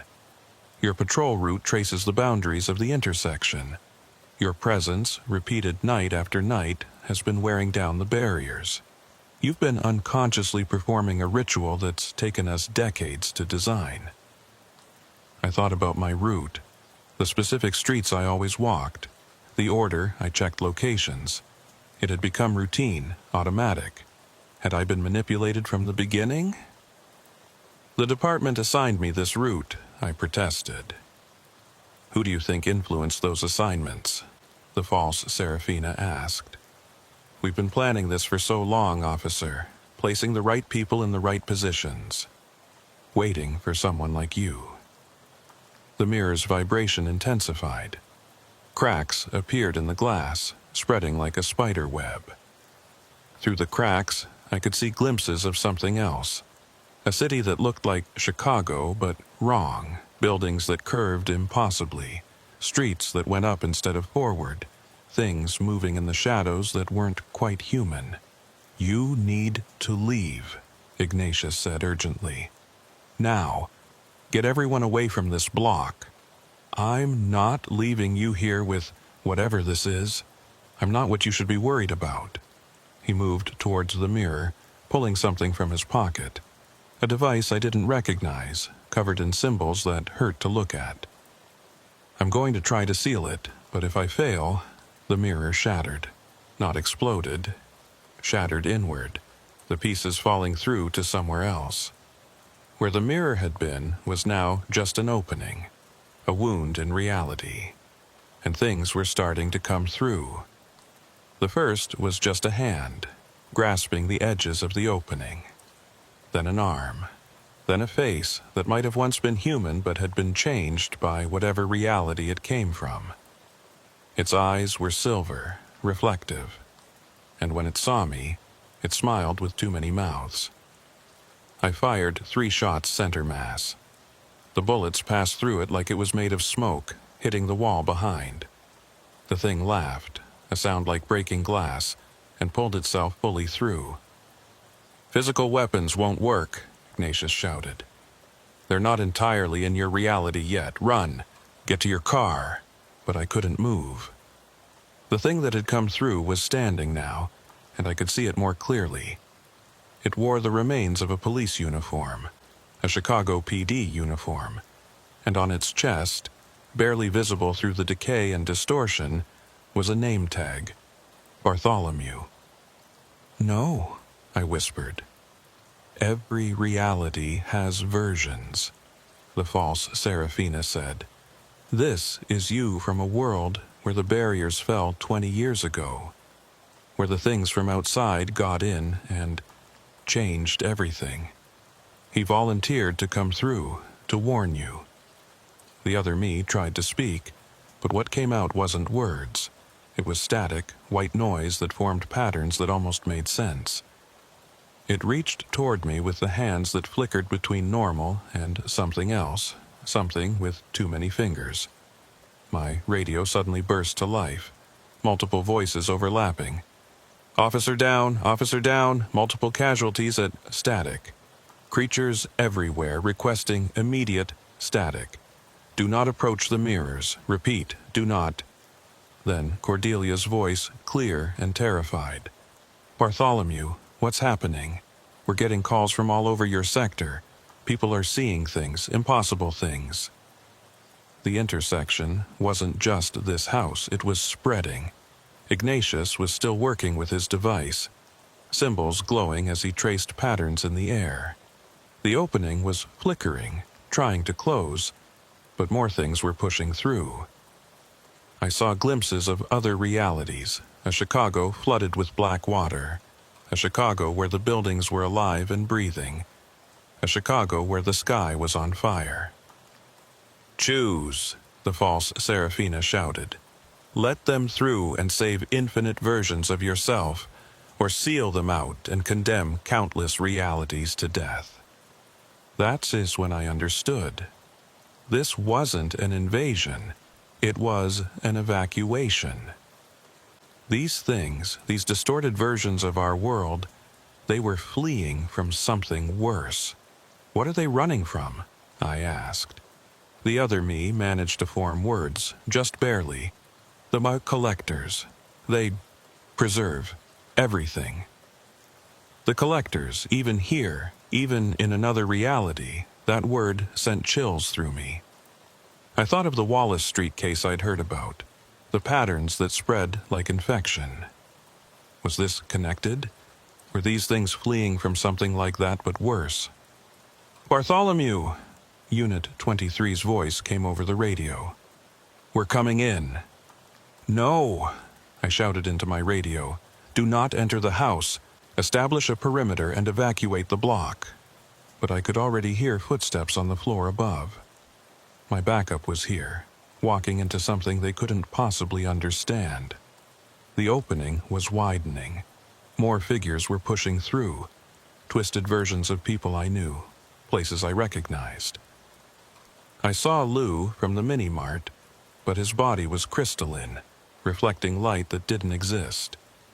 I saw my old partner, Rebecca, who'd retired 5 years ago, but this version had eyes all over her body, each one looking in a different direction.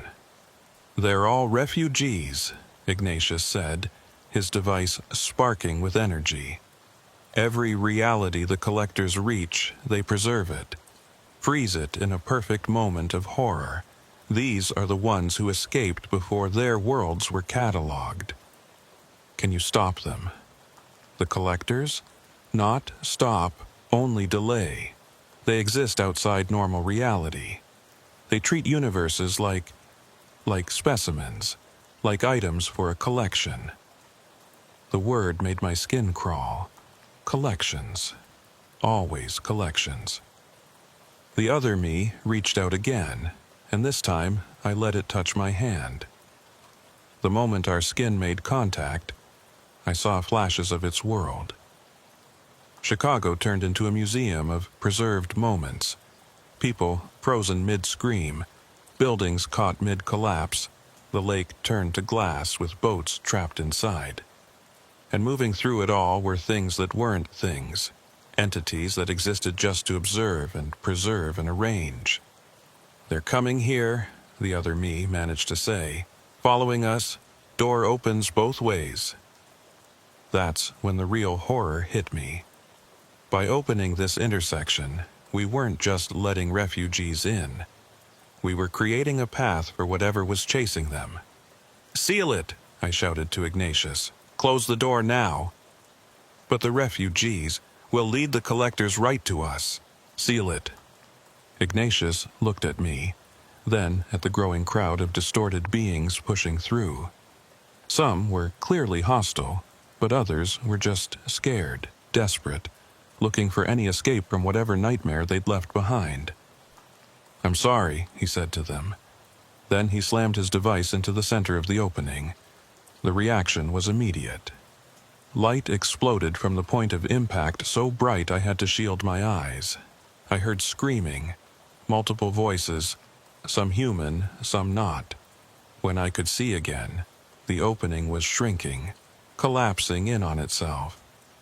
The refugees were being pulled back, sucked through the closing wound in reality. The other me looked at me one last time. "You made right choice." Then it was gone, pulled back to its preserved world.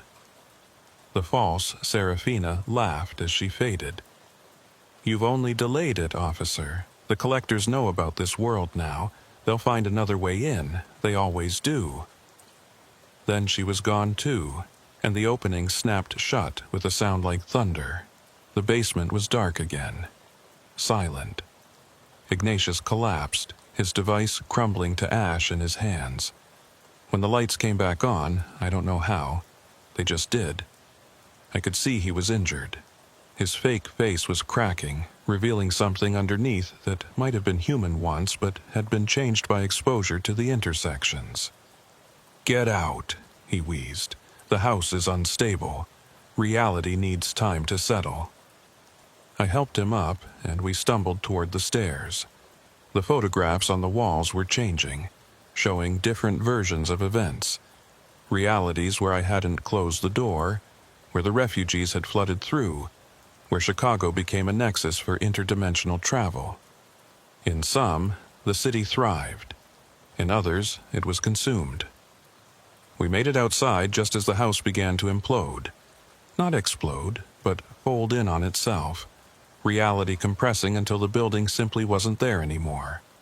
Just an empty lot, as if nothing had ever been built there. Unit 23 was waiting, weapons drawn, but they lowered them when they saw me. Bartholomew, what the hell happened? We saw things that couldn't be real. Gas leak, I said automatically. Hallucinogenic effects. We need to evacuate the block until the gas company can check it out. They looked skeptical, but it was an explanation they could accept. Better than the truth. Ignatius had vanished. One moment he was leaning against my cruiser, the next he was gone. But I found something in my pocket. A business card with no name, just an address and a time. Tomorrow, 3 p.m. I looked around for the elderly woman who'd called herself Serafina, but the house next door was dark and empty. A for sale sign in the yard looked like it had been there for years. The next day, I didn't sleep. Couldn't sleep.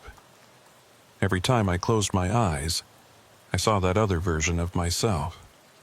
The one from the reality where everything had gone wrong. I saw its silver eyes, its multiple mouths, the way it moved like it was forgetting how to be human. I kept thinking about its warning. The collectors were coming. I called in sick for my shift, first time in 3 years. Spent the morning researching Serafina Volk. Ignatius had been right. She'd died in 1978. Heart attack in her sleep. The house at 8834 South Bishop had been sold 4 times since then, but no one ever lived there long. The longest anyone lasted was 13 months. They all left suddenly, usually in the middle of the night, just like the Johnsons. At 2:45 p.m., I drove to the address on the business card Ignatius had left. It was a warehouse in an industrial district on the far south side. The kind of place that looked abandoned, but probably wasn't. No signs, no indication of what might be inside. I sat in my car for 10 minutes, debating whether to go in or drive away and pretend none of this had happened. Finally, I went in. The warehouse wasn't abandoned. It was full of equipment I didn't recognize, machines covered in those same symbols that hurt to look at. Monitors showing views of Chicago from angles that shouldn't exist, and maps. Hundreds of maps, not just of Chicago but of cities all over the world, all marked with red dots and connecting lines. Officer Bartholomew. Ignatius emerged from behind a bank of monitors. He looked different in daylight.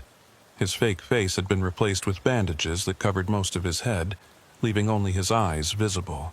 They were human eyes, tired and old. "Thank you for coming." "I need answers," I said. "Real answers. No more cryptic warnings or half-truths." He nodded, gesturing for me to follow him deeper into the warehouse. We passed other people, all wearing similar bandages or masks, all working at various stations. None of them looked at us. "This is one of 17 monitoring stations in the Chicago metropolitan area," Ignatius explained. "We track intersection points, document crossover events, and try to minimize contamination between realities." "Who's we? Government? Military?" "Nothing so official. We're survivors, you might say. People who've been exposed to the intersections and lived. Changed, but lived." He led me to a room lined with filing cabinets. "Every person here has seen what's beyond the barriers. Most went insane. The lucky ones, like me, only lost pieces of themselves." "Lost pieces?" He unwrapped part of the bandages on his hand. Underneath, his skin shifted between solid and translucent, and I could see through to bones that weren't quite the right shape. "Extended exposure to intersection points causes degradation. Our reality starts to reject us, or we start to reject it. The bandages help hold us together, literally and figuratively. And you've been doing this for how long? Me, personally, 43 years. The organization, nobody knows. These records go back to the 1870s, but there are references to earlier operations. He pulled out a thick folder. This is about you. The folder was full of observations, photographs, reports. Every significant moment of my career was documented, but so were things I didn't remember. Moments where I'd apparently been close to intersection events without knowing it. You've encountered 17 separate intersection events, Ignatius said. Most people who encounter even one either die or go irreversibly insane. You've survived 17 without significant degradation. That makes you unique. I don't remember 17 events. February 2014, you responded to a welfare check at an apartment on 83rd Street. You reported finding the elderly resident had died of natural causes, but your report mentioned an unusual smell and strange marks on the walls. I remembered that call. The smell had been like ozone and copper. The marks, I'd thought they were water damage, but they'd formed patterns that seemed almost deliberate. That was an intersection echo, Ignatius continued. The resident had been dead for 6 days, but something from another reality had been using the body as an anchor point. You disrupted it just by entering the room. March 2016. He pulled out another report. Domestic disturbance call. You arrived to find the apartment empty, but neighbors insisted they'd heard screaming. You noted in your report that the apartment felt wrong, and that you kept seeing movement in your peripheral vision. That one I definitely remembered. I'd searched every room 3 times, convinced someone was hiding. The feeling of being watched had been overwhelming. Intersection bleed. 2 realities overlapping temporarily. The screaming was real, just not from your reality. The movement you saw was people in the parallel reality going about their business, visible only at the edges of perception. Report after report, incident after incident. Each one explained, categorized, filed away. My entire career had been shaped by these events, and I'd never known. Why didn't you ever make contact before? I asked. We tried 4 times. Each time, you forgot within hours. Your mind rejected the information, rewrote the memories. It's a defense mechanism. Most people have it. But last night changed something. You didn't just witness an intersection event. You participated in one. You made a conscious choice to close the door. That level of engagement, it marks you. Marks me how? He led me to another room, this one containing what looked like medical equipment. In the center was a chair surrounded by monitors. Sit, he said. I need to show you something. Against my better judgment, I sat. Ignatius attached sensors to my temples, my wrists, my chest. The monitors came to life, showing readouts I didn't understand. This measures your reality coherence, he explained. How strongly you're anchored to this specific version of Chicago. Normal people register between 98 and 100%. Intersection survivors usually drop to around 85%. Below 70%, you start shifting between realities without meaning to. What's mine? Yesterday, before the event, you were at 96%. Slightly low, but functional. Now, he showed me the readout, you're at 81%. What does that mean? It means you're partially unstuck. Part of you exists here, but parts are spreading into adjacent realities. You might see things that aren't quite here, hear voices from parallel versions of yourself, experience memories that aren't quite yours. As if on cue, I heard my radio crackle, except I wasn't wearing my radio. The voice that came through was my own. Unit 47, responding to, "No, that's not right." Unit 47, I am the response. I am the intersection. "That's another version of you," Ignatius said calmly. "One that didn't close the door last night. In that reality, you let the refugees through. Chicago is currently experiencing a massive interdimensional immigration crisis. Can you fix it? Bring my coherence back up? Possibly, but there's a more immediate problem." He pulled up a map of Chicago on one of the monitors. Red dots were appearing, spreading like an infection. The intersection points are multiplying. What happened last night triggered something. The barriers between realities are weakening across the entire city. "The collectors," I said. The other version of me mentioned collectors. Ignatius's expression darkened, or at least I thought it did behind the bandages. "We've been monitoring mentions of them across realities. They appear to be entities that exist outside normal space-time. They treat realities like specimens. When they find a reality they deem interesting, they preserve it. Preserve it how? Complete stasis. Every living thing frozen in a single moment, usually one of extreme emotion or significance. Then they catalog it, study it, add it to their collection. We've documented at least 47 realities that have been preserved this way. And they're coming here? The refugees last night were fleeing from them. By opening the door, even briefly, we may have put ourselves on their radar." He pulled up another image, a photograph that seemed to have been taken from inside a wall, showing a Chicago street. But something was wrong with the image.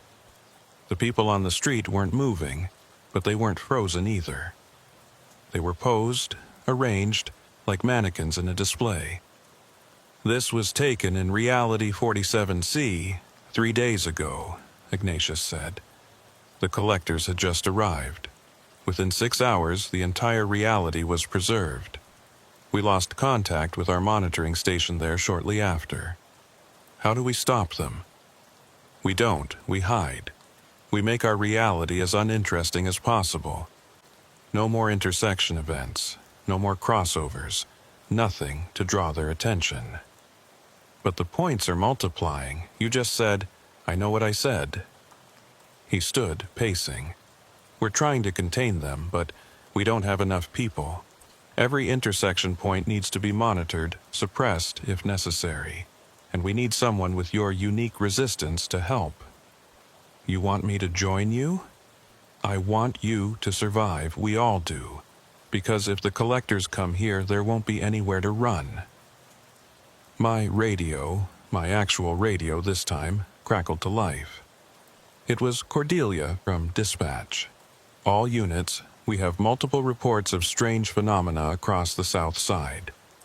Residents reporting seeing duplicates of themselves, buildings that shouldn't exist, and this can't be right. Gravity working incorrectly in some areas. It's starting," Ignatius said. "The cascade. Once enough intersection points open, reality itself becomes unstable. We have maybe 48 hours before the situation becomes irreversible." I keyed my radio. "Dispatch, this is Unit 47. I'm investigating related phenomena. Recommend all units avoid direct engagement with any anomalous situations until further notice." "Bartholomew, you're supposed to be off sick. What are you—" I turned off the radio. "What do you need me to do?" Ignatius handed me a device similar to the one he'd used last night, but smaller. "This will help you identify and seal minor intersection points. Major ones will require a team. We've identified 7 critical points that need to be addressed immediately." He showed me the map again. The 7 points formed a pattern across the South Side. My patrol route. Every place I'd been going for 11 years. "This isn't random," I said. "Someone planned this. Yes. The question is who, and why now?" Before he could elaborate, alarms started blaring throughout the warehouse. Monitors flickered to life, showing various views of Chicago. In each one, something was wrong. The skyline was different. Buildings that shouldn't exist. Landmarks in the wrong places. And in the sky, barely visible, were things that looked like tears in the fabric of reality itself. "No," Ignatius breathed. "It's too soon. They can't be here already." But they were. On one monitor, I saw a figure standing in Millennium Park. It wasn't quite solid. It seemed to exist in multiple dimensions at once, parts of it visible, parts extending into spaces I couldn't perceive. Around it, people were slowing down, their movements becoming deliberate, posed. It was arranging them, turning the park into a living diorama. "That's a collector," Ignatius said unnecessarily. I watched in horror as the effect spread. Everyone the entity passed became part of its tableau, positioned to create some incomprehensible pattern. They weren't dead. I could see them breathing, but they weren't alive either. They were preserved. "We need to evacuate the city," I said. "There's nowhere to run. Once a collector marks a reality, it doesn't stop until everything is cataloged." Ignatius turned to the others in the warehouse. "Initialize Protocol 7. We're abandoning this reality." "Wait, what?" I grabbed his arm. "You can't just leave. We can shift to adjacent realities, ones that haven't been marked yet. It's not a perfect solution. We'll lose coherence, might not survive the transition, but it's better than being preserved." "What about everyone else? The millions of people in Chicago who can't shift realities?" He looked at me with those tired eyes. "I'm sorry, Officer Bartholomew. There's nothing we can do for them." But I couldn't accept that. There had to be something. I thought about the other version of me, the one that had warned us. It had come from a preserved reality, but it had still been able to act, to speak, to warn us. "The preserved realities," I said. "The people in them, are they conscious? We don't know. Possibly. Why? Because if they are, then the collectors aren't killing them. They're imprisoning them, and prisons can be broken." Ignatius stared at me. "You're talking about fighting entities that exist outside normal space-time. It's impossible. Last night, you said I was unique, that I could survive things that would drive others insane. So let me try." "Try what?" "Let me get collected. If I can maintain consciousness, maintain my ability to act, maybe I can find a way to disrupt their preservation from the inside." "That's insane." "Everything about this is insane, but it's better than running." Before he could argue further, another alarm sounded. On the monitors, we could see more collectors appearing throughout the city. 3, 5, 10. They were manifesting at every major intersection point. "It's too late to run anyway," someone said. I looked at the map, at my patrol route outlined in red. "They're following the pattern I created, which means they'll converge here eventually. This warehouse is on my route. Then we need to leave. No, we need to prepare. If they're going to collect us anyway, let's make sure we're ready. Let's make sure we can fight back." I spent the next 6 hours learning everything I could about the collectors. The information was fragmentary, gathered from refugees and observations of preserved realities. They seemed to exist primarily as consciousness, only partially manifesting in physical reality. They communicated through arrangement, turning entire cities into messages that only they could read, and they had been doing this for longer than human civilization had existed. "They're not malicious," Ignatius explained. "They simply don't recognize us as conscious beings. To them, we're just part of the landscape, elements to be arranged and preserved. Then we need to make them recognize us." The next 12 hours were the longest of my life. As the collectors spread through Chicago, we watched from the warehouse, documenting everything. The preservation process wasn't uniform. It followed patterns that seemed random, but probably weren't. Neighborhoods were being turned into elaborate displays, each one telling a story only the collectors could read. I stood at the monitors, watching my district transform. Lou's Mini-Mart was frozen mid-transaction, every customer positioned to create perfect sightlines through the store. The apartment building where I'd answered countless domestic calls had its residents arranged in their windows, all looking at the same point in the sky. Even the abandoned lots were being utilized, filled with people positioned like chess pieces on an invisible board. "Officer Bartholomew," one of the observers called out. She'd removed her bandages, revealing a face that flickered between young and old, as if she existed at multiple ages simultaneously. "Look at this." She showed me a pattern overlay of the preservation sites.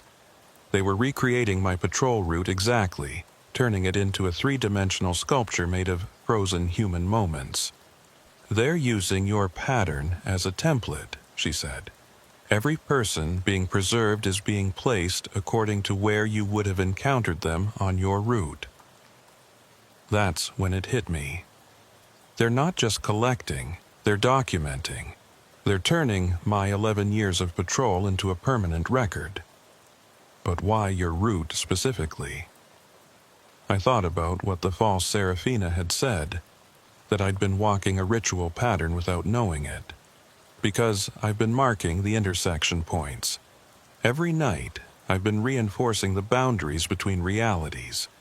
The collectors aren't just preserving Chicago, they're preserving the map of how realities intersect here.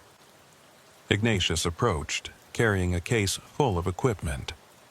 "If you're really going to do this, let yourself be collected. You'll need protection." Inside the case were items that seemed to bend light around them. A badge that wasn't quite solid, a gun that existed in multiple dimensions simultaneously, and a radio that could broadcast across realities. "These won't stop the preservation," he said, "but they might let you maintain some agency after you're collected. The badge will help you remember who you are. The gun, well, we don't know what it does to collectors, but it affects things that exist outside normal space. And the radio will let you communicate with us, assuming any of us survive." I strapped on the equipment. It felt wrong, like wearing clothes that didn't fit my dimensions. "How will I know if it's working?" "You won't, not until it's too late to matter." Cordelia's voice came over my regular radio. She'd been trying to reach me for hours. "Bartholomew, where are you? The city's under some kind of... I don't know what to call it. People are freezing in place, but they're still alive. The National Guard is pulling out. They say it's spreading too fast to contain." I picked up the radio. "Cordelia, get out of the city, now." "I can't. I'm at dispatch. We have to coordinate." "There's nothing to coordinate. This is beyond anything we can handle. Just run." "Bartholomew, what's happening? What is this?" I thought about lying, giving her some comforting fiction, but she deserved the truth. "The city is being collected, preserved, like insects in amber. Get out while you can still move." I can't move my legs." My blood went cold. "Cordelia? I can see everything, hear everything, but I can't move. Others at dispatch are the same. We're being arranged." Oh God, Bartholomew, I can feel it in my head, making me part of something larger. The transmission cut off. I turned to Ignatius. "It's accelerating." He nodded grimly. "They'll reach this warehouse within the hour. Everyone needs to make a choice. Attempt to shift realities or face preservation." The observers began their preparations. Some attached themselves to machines that would try to push them into adjacent realities. Others, like me, prepared to face the collectors directly. We were maybe 15 people total, against entities that had preserved entire universes. "There's something else," Ignatius said quietly, pulling me aside. "The collectors don't usually work this fast, or this openly." Something has drawn them here specifically, made them prioritize this reality. The refugees from last night? No. This started before that. Someone or something wanted the collectors to find us. This entire situation, your patrol route, the intersection points, even the refugees, it might all have been orchestrated. By who? That's what worries me. Whoever did this understands both our reality and the collector's nature. They're playing a game we don't understand with stakes we can't fathom. Before I could respond, the temperature in the warehouse dropped 20 degrees. Frost spread across the windows, forming patterns that hurt to look at. They were here. The first collector entered through the wall, not through a door or window, but through the solid wall itself, as if the building's structure was just a suggestion. It was more visible than the ones I'd seen on the monitors, perhaps because I was partially unstuck from reality. It looked like a constantly shifting geometric shape, sometimes humanoid, sometimes crystalline, always wrong. The observers who'd chosen to stay stood their ground, but I could see several of them beginning to slow, their movements becoming deliberate and posed. The preservation was starting. I stepped forward, the multidimensional badge on my chest flickering. I'm Officer Bartholomew. I'm the one who's been walking the pattern. I'm what you're looking for. The collector turned toward me, or at least I think it did. Its attention felt like ice water in my veins. When it spoke, it wasn't through sound but directly into my consciousness, in concepts rather than words. Pattern walker, root keeper, intersection guardian. Yes, I said, though my mouth felt like it was full of cotton. I'm all of those things. I've been marking the boundaries for 11 years. Incomplete, pattern broken, reality unstable. Because I stopped the refugees, I closed the door. No, pattern incomplete before. Always incomplete. Intentionally flawed. That stopped me. What do you mean, intentionally flawed? The collector moved closer, and I could feel my body beginning to lock up, my muscles arranging themselves according to its will. But the badge kept me conscious, kept me aware. Observer placed you, shaped your route, created flawed pattern to draw attention. Trap for us. Ignatius? I managed to say, though my jaw was nearly frozen. Ignatius set this up, but when I looked back, Ignatius was gone. The other observers were frozen in various poses of surprise and betrayal. On the monitors, still somehow functioning, I could see a message. I'm sorry, Officer Bartholomew. 43 years I've been trying to find a way to stop them. You are my best attempt. Your unique resistance, your pattern, your choices, all calculated to create a reality the collectors couldn't properly preserve. A paradox to trap them. The collector's attention shifted, and suddenly I could see through its perception. The warehouse wasn't just a building. It was a nexus point where thousands of realities intersected. And in each one, a version of this scene was playing out. Thousands of Officer Bartholomews, thousands of attempts to stop the collectors, all orchestrated by different versions of Ignatius. Trap failed. All realities will be preserved. Pattern will be completed. No, I said, forcing the word out through frozen lips. The pattern can't be completed. I've been walking it wrong on purpose. That was a lie. But the collector paused. I continued, drawing on every ounce of will to keep speaking. Every night I deviated. Small changes, unnoticeable to observers but significant to the pattern. Turn left instead of right. Check buildings in different orders. Take breaks at random times. The pattern you're seeing is corrupted data. Impossible. We observed directly. You observed what I wanted you to see, what Ignatius wanted you to see, but the real pattern, the one that maintains the intersection boundaries, is in here. I tapped my temple with a barely mobile finger. Preserve me, and you preserve the false pattern. Let me go, and I'll show you the real one. It was a desperate gambit, but I could feel the collector's uncertainty. These entities dealt in absolutes and perfect preservation.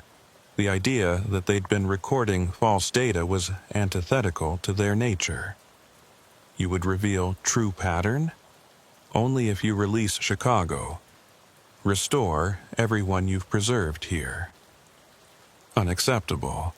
Collection begun cannot be reversed. Then, modify it? Preserve the pattern, not the people.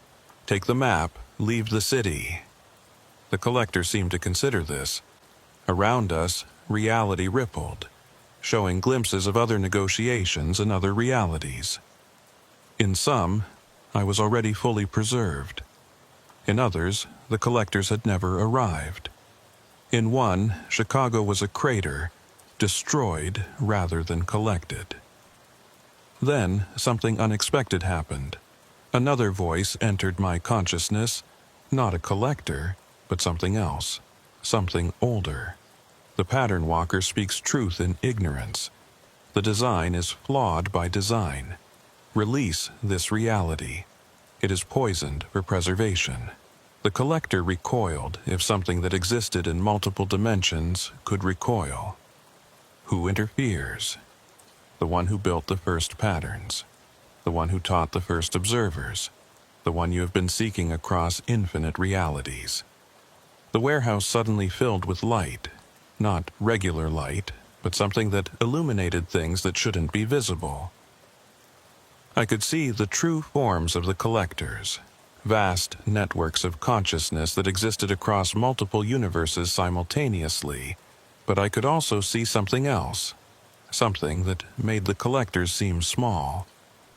It was a presence more than a being, existing in the spaces between realities. And it was familiar. In the light, I could see echoes of every person who'd ever walked a patrol route, ever observed a pattern, ever stood watch in the darkness. It was the collective consciousness of all guardians, all protectors, given form. This reality is mine, the presence said. These patterns are mine. These people are under my protection. You will withdraw. You have no authority. I have the only authority that matters. I am the original observer, the first to watch, the one who established the patterns you so obsessively collect. And I say this reality is off limits. The standoff lasted seconds or eons. Time didn't mean much in that moment. Then, slowly, the collectors began to withdraw.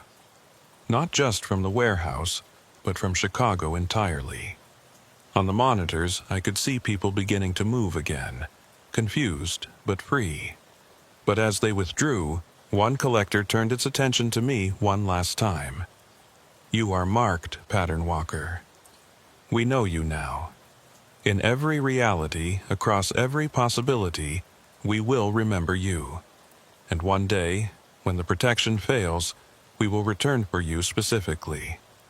Then they were gone, leaving only the warehouse, the frozen observers slowly beginning to thaw, and me, standing there with equipment I didn't understand and knowledge I wished I didn't have.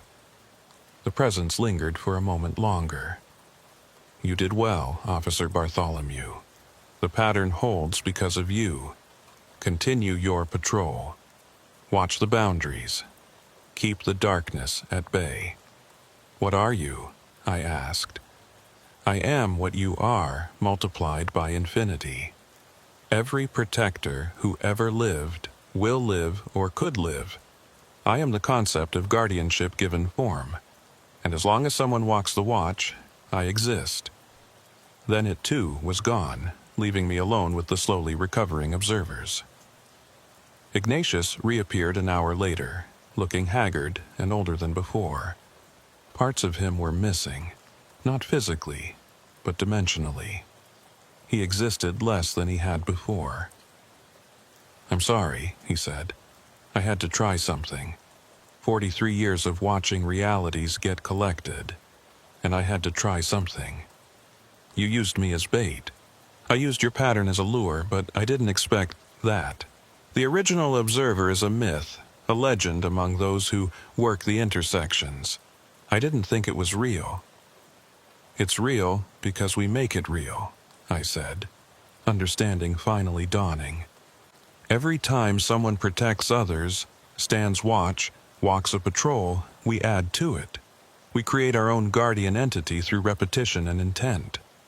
Then we're safe? For now. The collectors will remember this reality, but they'll avoid it. As long as someone maintains the pattern, keeps watch, we're protected. I looked at the equipment I was still wearing. The multi-dimensional badge, the impossible gun, the reality-crossing radio. I'm keeping these. You'll need them. Your coherence is permanently altered. You'll see things others don't, experience realities bleeding through. You'll never be fully anchored to one reality again. Then I'll patrol them all. That was 6 months ago. I still work the night shift, still patrol the same route through Auburn-Gresham. But now I see more. I see the places where realities touch, the thin spots where things might cross over. I see the echoes of other Chicagos, other versions of the streets I protect. Sometimes I encounter refugees from other realities, lost, scared, looking for safety. I help them when I can, guide them to the observers who can find them new homes in realities that haven't been marked. Sometimes I find tears in reality itself, wounds that need to be sealed before something worse than refugees comes through. And sometimes, late at night when the streets are empty and the intersection points are quiet, I feel them watching. The collectors, observing from outside reality, waiting for the protection to fail, for the pattern to break, for their chance to return. But I also feel the other presence, the guardian built from millions of protectors across infinite realities. It watches too, through my eyes and the eyes of every cop, security guard, night watchman, and parent, checking on their children. We are its body, its consciousness distributed across space and time. Cordelia still works dispatch. She doesn't remember being frozen, being arranged. Most people don't. They remember that night as a massive gas leak, a chemical spill that caused hallucinations. The government covered it up, of course. Can't have people knowing that reality itself almost ended. But some remember. Some wake up at 2:47 a.m., the exact time the collectors arrived, in a cold sweat, feeling like they're being posed, arranged, turned into part of something larger. They call in reports of strange sightings, impossible things, voices from nowhere. And when they do, I respond. Because that's my job now. Not just to patrol the streets, but to patrol the boundaries of reality itself. Ignatius and his observers still monitor the intersection points, but they're more careful now. They know they're being watched by both the collectors and the guardian.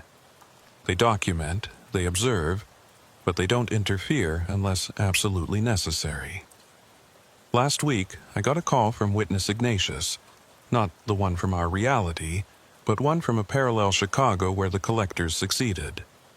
He exists between realities now, neither preserved nor free. They're learning, he told me, through the multi-dimensional radio. The collectors. They're studying what happened in your reality, trying to understand how they were stopped. They're looking for weaknesses in the Guardian's protection. Let them look, I said. Every reality they study, every pattern they examine, they're adding to our knowledge too. We're learning about them just as they're learning about us. This isn't over, Bartholomew. This was just the first real contact. There will be others. I know. That's why I keep walking the pattern. That's why I maintain the route. Someone has to stand watch. He signed off, returning to whatever half-existence he inhabited. And I continued my patrol, walking the streets of Chicago, watching for signs of intersection events, protecting people who would never know how close they came to becoming part of a collection. The radio Cordelia gave me still works normally, picking up regular dispatch calls. But sometimes, late at night, it picks up other things, calls from other realities, other Chicagos where things went differently. I hear versions of myself responding to calls, versions where I became a collector, where I joined the observers, where I died that night in the Johnson house. But in this reality, I survived. I kept the pattern intact. I held the line. My name is Officer Bartholomew. I've been a Chicago cop for 11 years, 3 months and 6 days, plus 6 months that exist outside normal time. I patrol the South Side, specifically the Auburn-Gresham neighborhood. But I also patrol the spaces between realities, the intersection points where worlds touch, the thin places where the impossible becomes possible. And every night, when I walk my route, I'm not just keeping the street safe. I'm maintaining a pattern that holds reality together, keeping the collectors at bay, adding my small part to the guardian that protects us all. The city doesn't know it, but Chicago exists because people like me walk the watch. Every city does. Every reality does. We are the thin blue line, but not in the way people usually mean. We're the line between the reality you know and the things that would collect it, preserve it, turn it into just another specimen in an infinite collection.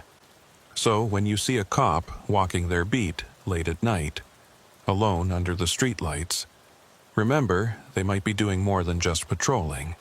They might be holding reality together, one step at a time, one pattern at a time, keeping the darkness and the collectors at bay. I'd been Officer Thaddeus for 16 years when they assigned me to evidence room duty. It wasn't a punishment, technically, though it felt like one. Bad knee from a chase gone wrong, too much desk work making me soft around the middle, and a supervisor who thought I'd be better off cataloging crime scene artifacts than responding to them. That's how I ended up in the basement of Chicago PD's District 7, surrounded by 40 years of accumulated evidence from cases both solved and forgotten. The evidence room wasn't what you'd see on TV, no gleaming metal shelves or high-tech security systems. It was a converted basement that sprawled beneath the entire building, a maze of chain-link cages, wooden shelves that creaked when you breathed on them, and fluorescent lights that flickered just enough to give you a headache. The smell was unique. Old paper, rust, mothballs, and something else I could never quite identify, like copper pennies left in the rain. My supervisor for the evidence room was Detective Evangeline, a 20-year veteran who'd moved to administrative duty after a shooting left her with nerve damage in her shooting hand. She was thorough, methodical, and had a memory like a steel trap. She knew every case file, every piece of evidence, every story behind every item in that basement. "Thaddeus," she said on my first day, leading me through the narrow aisles, "most of this job is paperwork, checking items in, checking them out, maintaining the chain of custody, boring stuff, but sometimes—" She paused at a cage marked "Restricted, Level 3 Authorization Only." "Sometimes you'll find things that make you question what really happened." The restricted section, she explained, contained evidence from cases that had been sealed by court order, or involved sensitive materials, usually corruption cases, organized crime, or crimes involving minors. Only senior detectives and specific prosecutors could access these items. My shift ran from 6 p.m. to 6 a.m., the night shift, when the evidence room was supposedly quiet. During the day, detectives and lawyers would come and go, checking out items for court, returning others after trials. But at night, it was just me, the evidence clerk Persephone, who worked the desk upstairs, and thousands of items that held the memories of Chicago's darkest moments. Persephone was an odd one. Mid-50s, silver hair always in a perfect bun. glasses that made her eyes look huge. She'd been working the evidence desk for 30 years, longer than anyone else in the department. She had an encyclopedic knowledge of every case that had passed through the building. "This building's got history," she told me one night during my first week. Built in 1892 as a brewery, converted to a police station in 1923. The basement goes deeper than most people know. During Prohibition, they say bootleggers had tunnels that connected to this building. The city sealed them in the 50s, but sometimes you can still smell the old bourbon through the walls. For the first 3 months, the job was exactly as boring as Evangeline had warned. I processed incoming evidence, updated computer records that hadn't been properly digitized, reorganized sections that had been neglected for years. The most exciting thing that happened was finding a bag of cocaine from 1987 that had somehow been misfiled with fraud documents. Then came the night of January 15th. I was in Section K, the cold case area, looking for a specific box related to a 1995 homicide that had suddenly become active again, thanks to new DNA technology.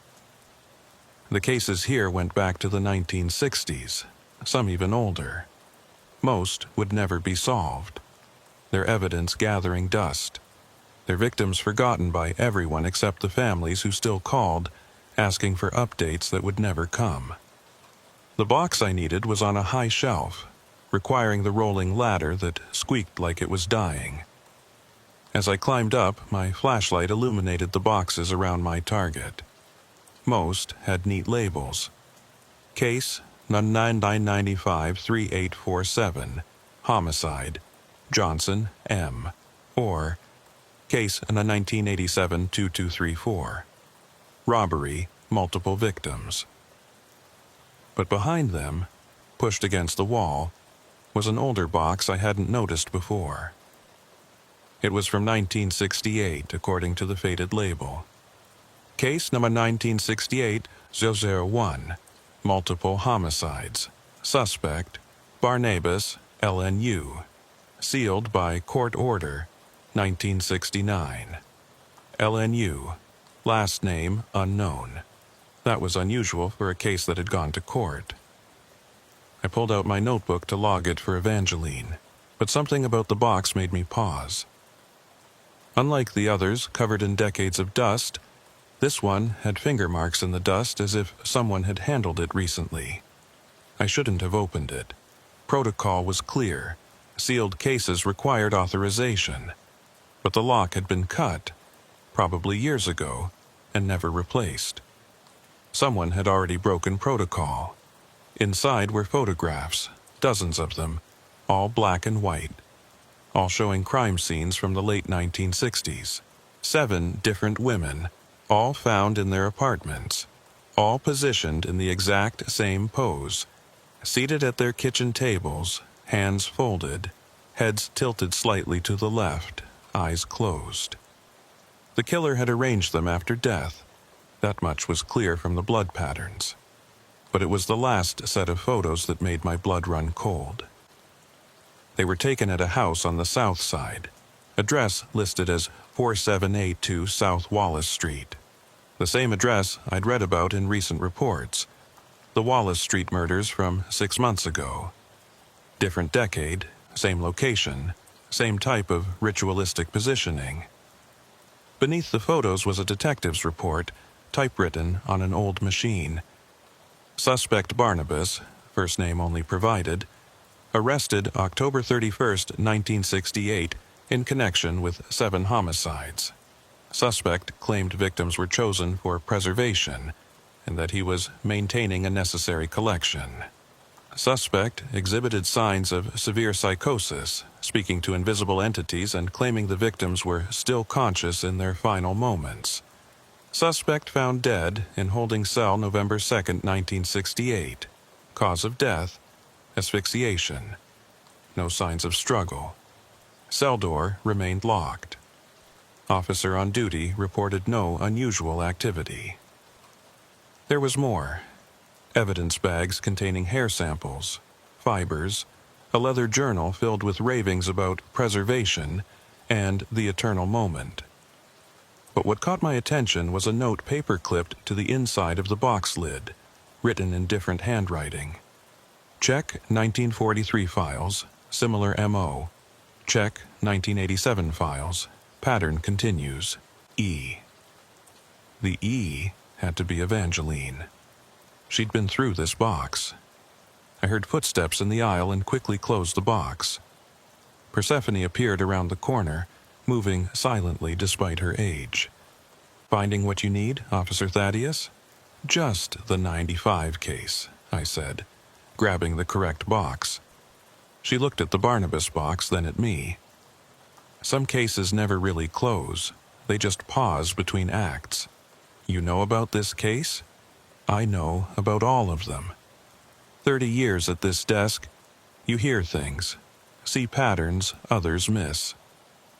She adjusted her glasses. "That particular case has interested several detectives over the years. They always find connections to other cases, other years. But the connections never make sense by conventional logic." "What do you mean?" "How does a dead man's MO show up in crimes 20 years later?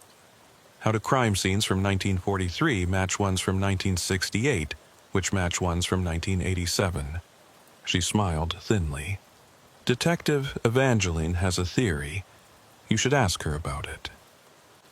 The next evening, I found Evangeline in her office, surrounded by old case files. She looked tired, older than her years. When she saw me, she wasn't surprised. "You found the Barnabas case," she said. It wasn't a question. "You've been investigating it." "For 15 years, on and off, ever since I found connections between a 2009 murder and that 1968 case. Same positioning, same type of victims, same neighborhood." She pulled out a map of Chicago marked with red dots. "Look at this. Every 20 to 25 years, the same pattern emerges. 7 women killed over 7 weeks positioned identically, 1943, 1968, 1907, 2009. And if the pattern holds, 20. I saw him 24, I finished, this year. It's already started.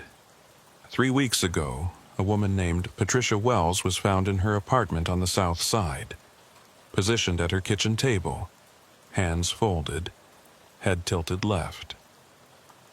The detectives wrote it off as a robbery gone wrong, but I knew better. She showed me crime scene photos that hadn't been filed yet. The positioning was identical to the 1968 victims. 2 more since then, she continued.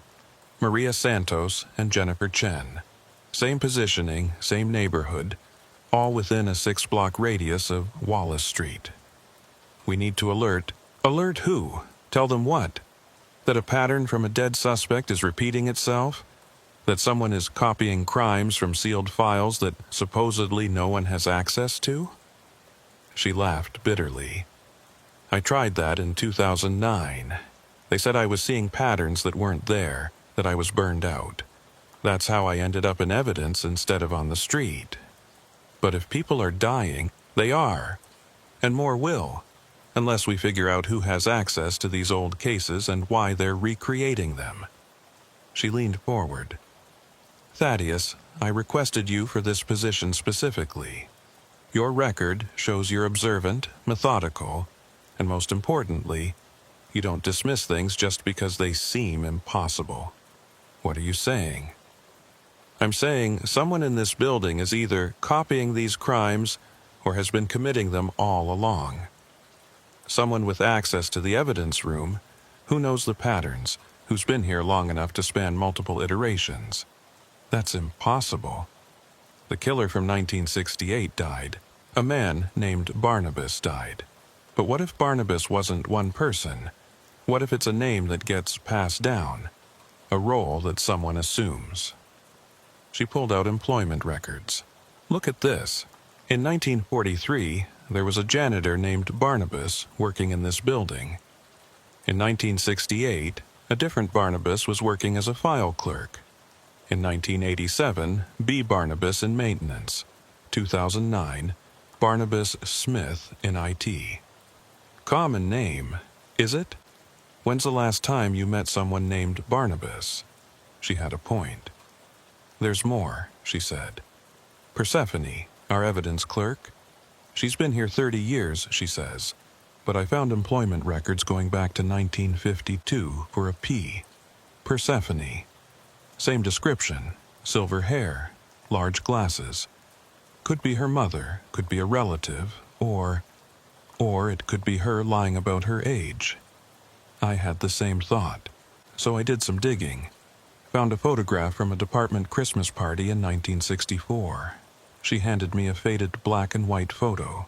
There, standing behind the evidence desk, was a woman who looked exactly like Persephone. Same face, same glasses, same silver hair pulled into a bun. That can't be her. Can't it? This building has secrets, Thaddeus, old secrets, and some of them are still walking around, still working here, still killing. A chill ran through me. You think Persephone? I think someone in this building has been using the evidence room as a reference library for murder. They study the old cases, perfect the methods, and every 20 years or so they recreate them. And I think they've been doing it for much longer than anyone realizes. Why every 20 years? Long enough for people to forget, for detectives to retire or die, for patterns to be dismissed as coincidence. She stood up, walked to her window overlooking the city. Thaddeus, I'm dying, cancer. I have maybe 6 months. That's why I need someone to continue this investigation, someone who won't let it die with me. The revelation about Evangeline's cancer hit me hard, but I tried not to show it. She needed someone strong, someone who could continue her work, not someone who would pity her. What do you need me to do? I asked. Tonight, after Persephone leaves, she always leaves at exactly 2 a.m. for her lunch break. I need you to search the oldest section of the evidence room, the part that supposedly doesn't exist anymore. What do you mean? She pulled out an old blueprint of the building. This is from 1923, when they converted the brewery. See this area? She pointed to a large section in the sub-basement. It's marked as Evidence Archive, but in the 1952 renovation plans, that whole area is marked as sealed structural damage, except... I've been down there. The structure is fine. It's full of evidence from cases going back to the 1920s, cases that were never digitized, never officially logged. And Thaddeus, some of those cases, they show the same pattern. 7 women, same positioning going back to 1923. 100 years? At least. Maybe more. The brewery records from before 1923 show employee deaths that match the pattern too. Always 7 women, always over 7 weeks, always the same positioning. I felt overwhelmed. How is this possible? I don't know, but I think the answer is in that sealed section, and I think Persephone knows about it.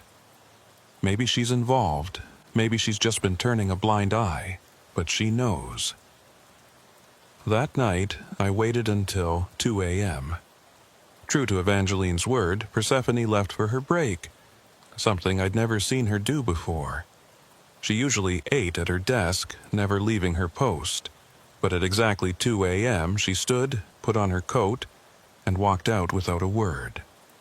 I waited 5 minutes, then headed to the evidence room's deepest section. Behind a shelf unit that hadn't been moved in decades, I found what Evangeline had described. A door painted over multiple times with a faded sign reading, Archive, Authorized Personnel Only. The lock had been replaced recently, but I had bolt cutters. The chain snapped easily, and the door swung open on well-oiled hinges. Someone had been maintaining this entrance. The smell hit me first. Old paper, mold, and something else. Something organic and wrong. I clicked on my flashlight and descended the narrow stairs. The archive was enormous, stretching beyond what should have been the building's foundation. Rows and rows of shelves filled with evidence boxes, some dating back to the 1920s. But these weren't organized like the modern evidence room. These were arranged by date, by method, by some system I couldn't immediately understand. I found a section labeled simply "The Collection," and my blood went cold. Inside were boxes dated 1923, 1943, 1968, 1907, 2009. All the years Evangeline had identified.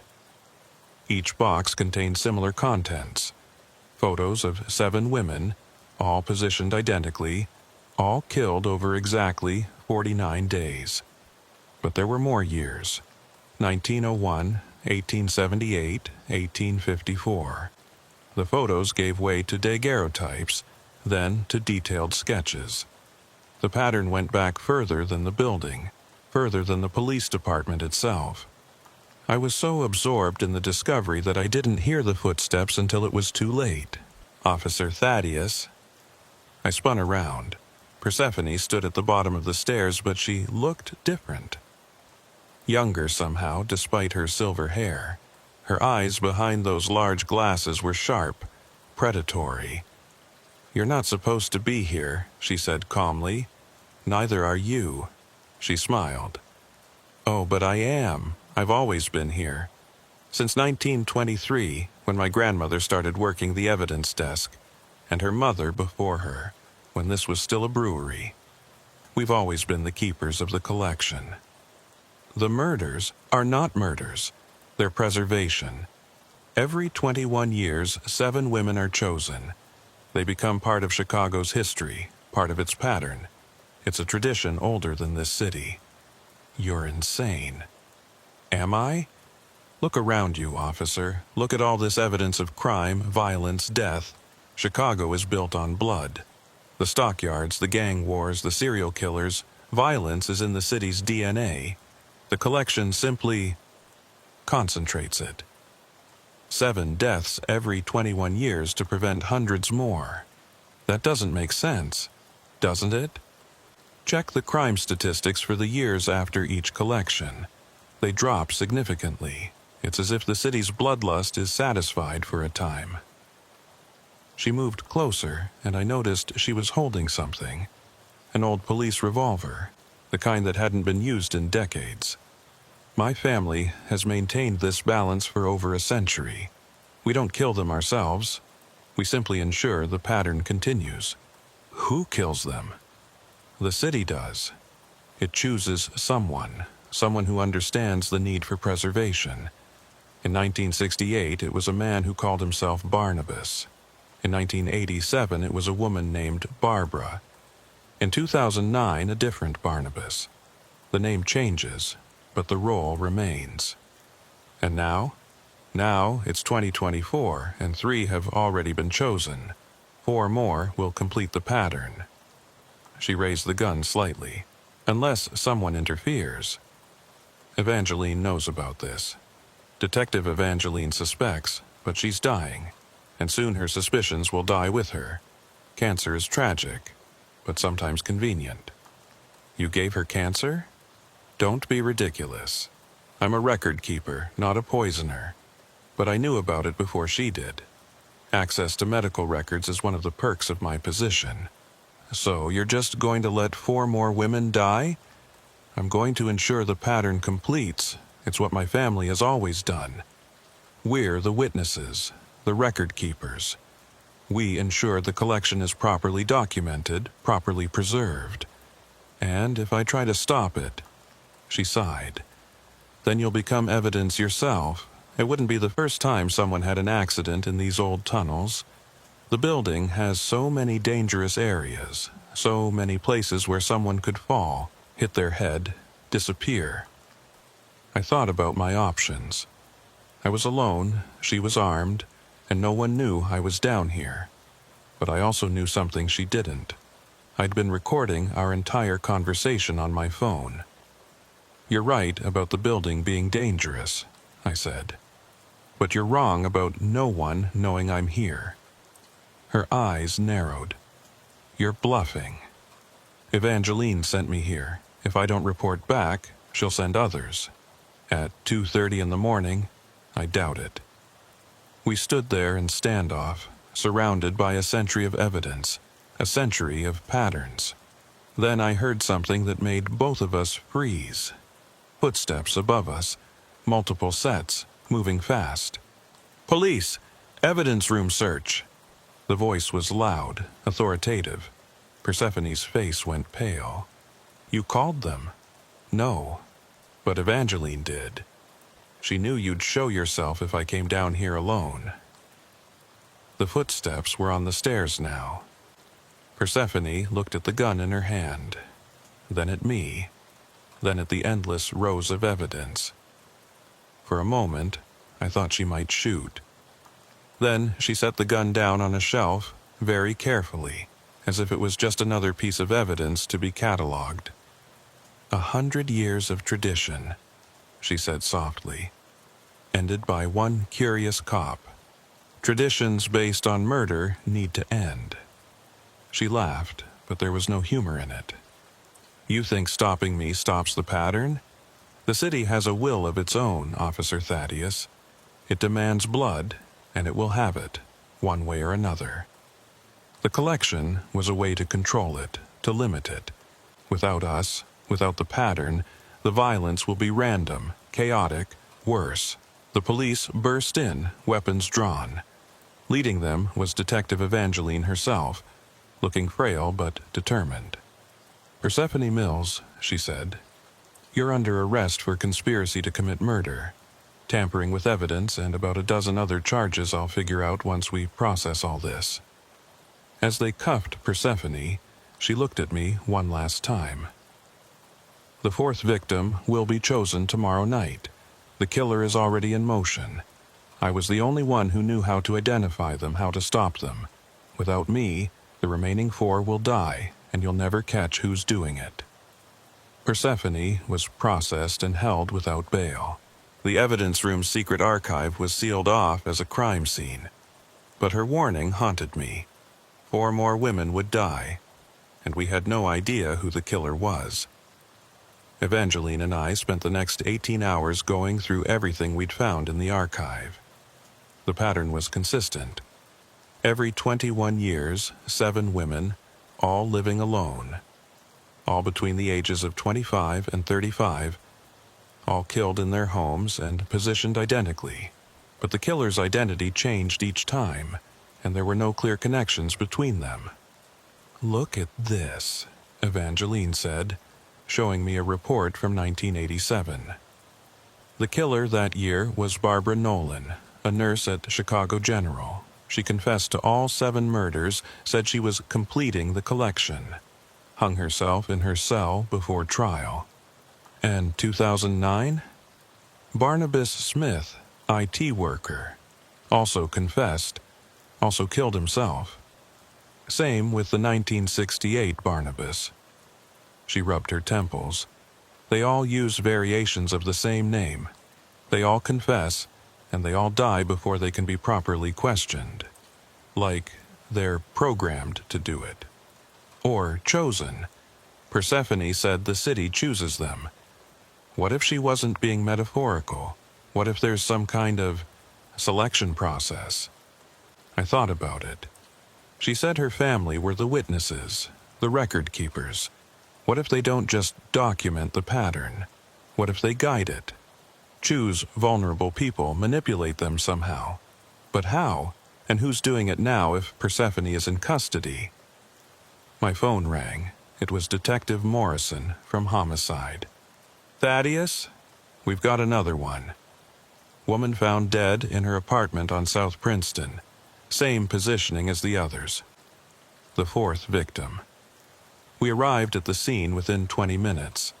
The apartment was small, tidy, and the victim, Angela Rodriguez, 28, a teacher, was seated at her kitchen table exactly like the others. The killer had even cleaned up after themselves, leaving no obvious forensic evidence. "There's something else," Morrison said, leading us to the bedroom. We found this. On the dresser was an old leather journal, similar to the ones we'd found in the archive. Inside, written in neat handwriting, was a detailed account of the first 3 murders and plans for the remaining 4, including Angela. The last entry was dated that morning.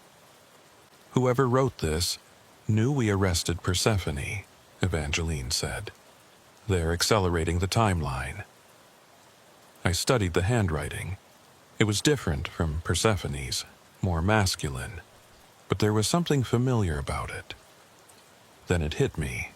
I'd seen this writing before on evidence tags in the storage room. We need to check the evidence room employment records, I said. Someone else has been accessing the archive. Back at the station, we pulled records for everyone with evidence room access. There were 17 people total, including me. We started cross-referencing them with the dates of the murders, looking for patterns. Wait, Evangeline said, pointing at one name. Marcus Brennan, night janitor. He's been here 15 years, has master keys to everything, including the evidence room. I've seen him, I said. Quiet guy, maybe 50, always working late. Too young to be connected to the earlier patterns. Unless it's a family thing, like with Persephone. Check his employment application.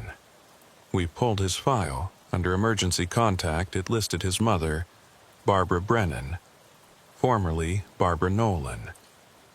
The 1907 killer, Evangeline breathed. She didn't hang herself. That must have been faked. So the killers don't die. They disappear, have children, and train them to continue the pattern. It's a network. Persephone's family maintains the records. Someone else's family does the killing, and they've been working together for over a century. We put out an alert for Marcus Brennan, but he'd already clocked out for the day. His address on file led to an empty apartment. He'd moved out months ago without updating his records. He's in the wind, Morrison said, and we have no idea where he'll strike next. But I had an idea. The journal we found, he left it on purpose.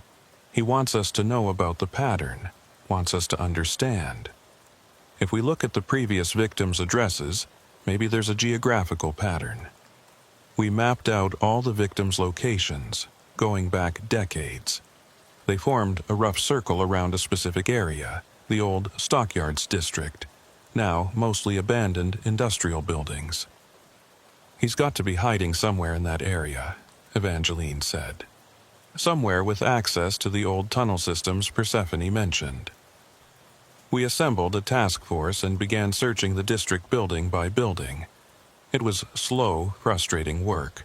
Many of the buildings were condemned, dangerous to enter. Others were owned by shell companies that took hours to trace.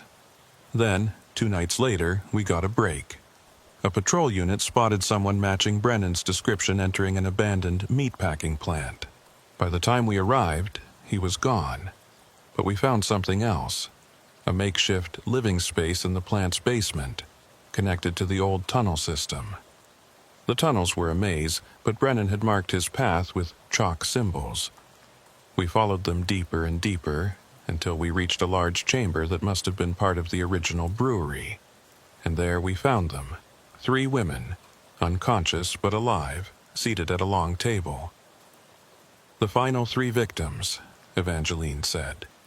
He was going to kill them all at once, complete the pattern in one night. We called for paramedics and began processing the scene. That's when we found Brennan's real journal, not the prop he'd left at the crime scene. This one detailed everything.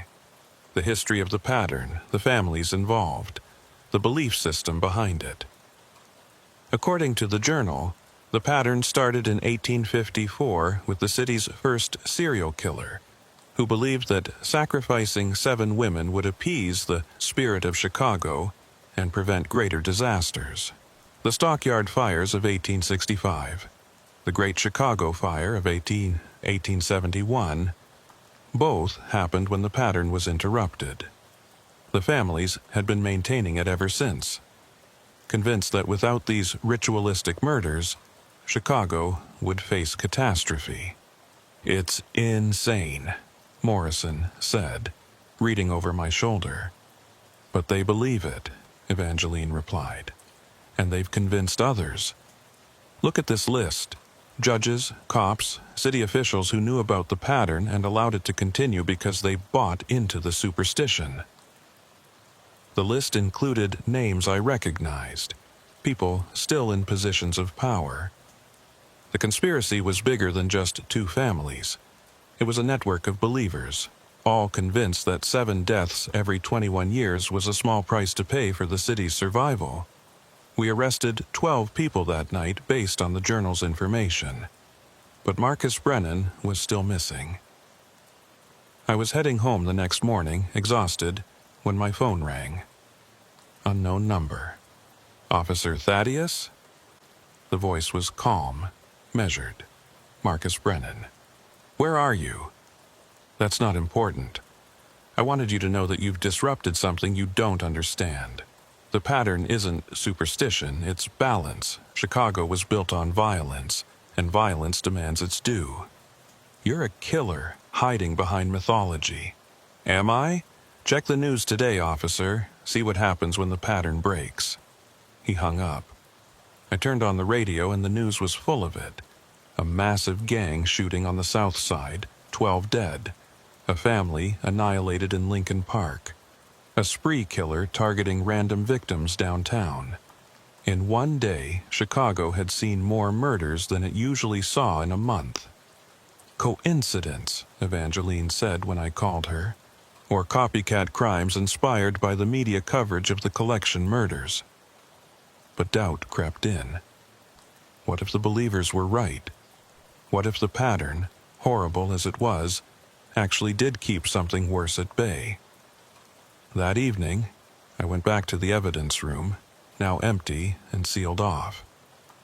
I stood in the entrance to the secret archive, thinking about all those boxes of evidence, all those carefully documented murders spanning more than a century. Having second thoughts, I turned. Persephone stood there with 2 officers, being escorted to an interrogation room. She'd been brought back for additional questioning. "The violence today is just the beginning," she said. "My family didn't create the pattern, Officer Thaddeus. We discovered it. Chicago has always demanded blood. We just found a way to give it the minimum amount. 7 women every 21 years. Instead of hundreds randomly throughout. It's mathematics, really. Cold, horrible mathematics." The officers led her away, but her words stayed with me. That night, I couldn't sleep. I kept thinking about the pattern, the violence, the possibility that we'd stopped something necessary. 3 days later, Marcus Brennan was found dead in the Chicago River. He'd been shot multiple times, execution style. No witnesses, no suspects. The killings stopped, both the collection murders and the spike in random violence. The city returned to its normal level of crime, as if the pattern had reset itself. But I knew it hadn't. In 21 years, someone else would try to complete the collection. Someone who believed, like the families before them, that 7 deaths could prevent hundreds. And someone like me would have to stop them, would have to make the same choice I'd made, to reject the pattern regardless of the consequences. 6 months passed. The collection murders became a media sensation. Chicago's century of ritual killings, the Tribune called it. Books were written, documentaries filmed, conspiracy theories flourished. But for those of us who'd lived through it, who'd seen the evidence, the reality was more complex than any headline could capture. Detective Evangeline died 4 months after we closed the case. The cancer took her quickly once it really set in. I visited her in hospice the day before she passed. "Thaddeus," she said, her voice barely a whisper, "I need to tell you something about the evidence room, about what we found." "Save your strength." "No, listen. I've been researching. The pattern, it's not unique to Chicago. I found similar cases in New York, Los Angeles, Detroit. Every major American city built on industry and blood. They all have their own versions, their own cycles. You're saying this is nationwide? Global, maybe. Anywhere humans congregate in massive numbers, anywhere violence becomes concentrated, the patterns emerge. 7, 13, 21, sacred numbers, ritual numbers, people trying to control chaos through ceremony. She gripped my hand with surprising strength. The evidence room in District 7, it's just one node in a network. The families, the believers, they're everywhere. We stopped one iteration, but the pattern will continue. Someone needs to watch for it. The FBI took over the investigation. The FBI has believers too. Check who gets assigned to these cases. Check how many get buried. She coughed, specks of blood on her lips. Promise me you'll keep watching. I promised. What else could I do? After Evangeline's funeral, I put in for a transfer. I couldn't go back to the evidence room, couldn't walk those aisles knowing what had been hidden there for decades. But my request was denied. The new chief, Chief Harrington, called me into his office. Officer Thaddeus, you have invaluable experience with the evidence system. We need you to help reorganize, to ensure nothing like this happens again.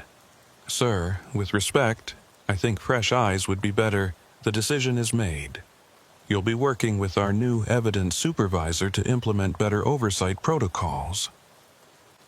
The new supervisor turned out to be Detective Rachel Cross, a 15-year veteran from Internal Affairs. She was thorough, skeptical, and exactly what the evidence room needed. Together, we cataloged every item in the secret archive, cross-referenced it with modern cases, and built a database of pattern crimes going back 150 years.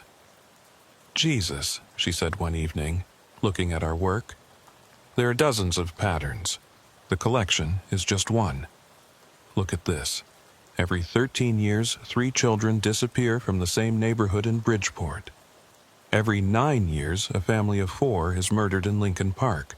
Always the same methods, always the same timing. Copycats? For 150 years? That's not copying, that's tradition. We reported our findings, but the response was muted.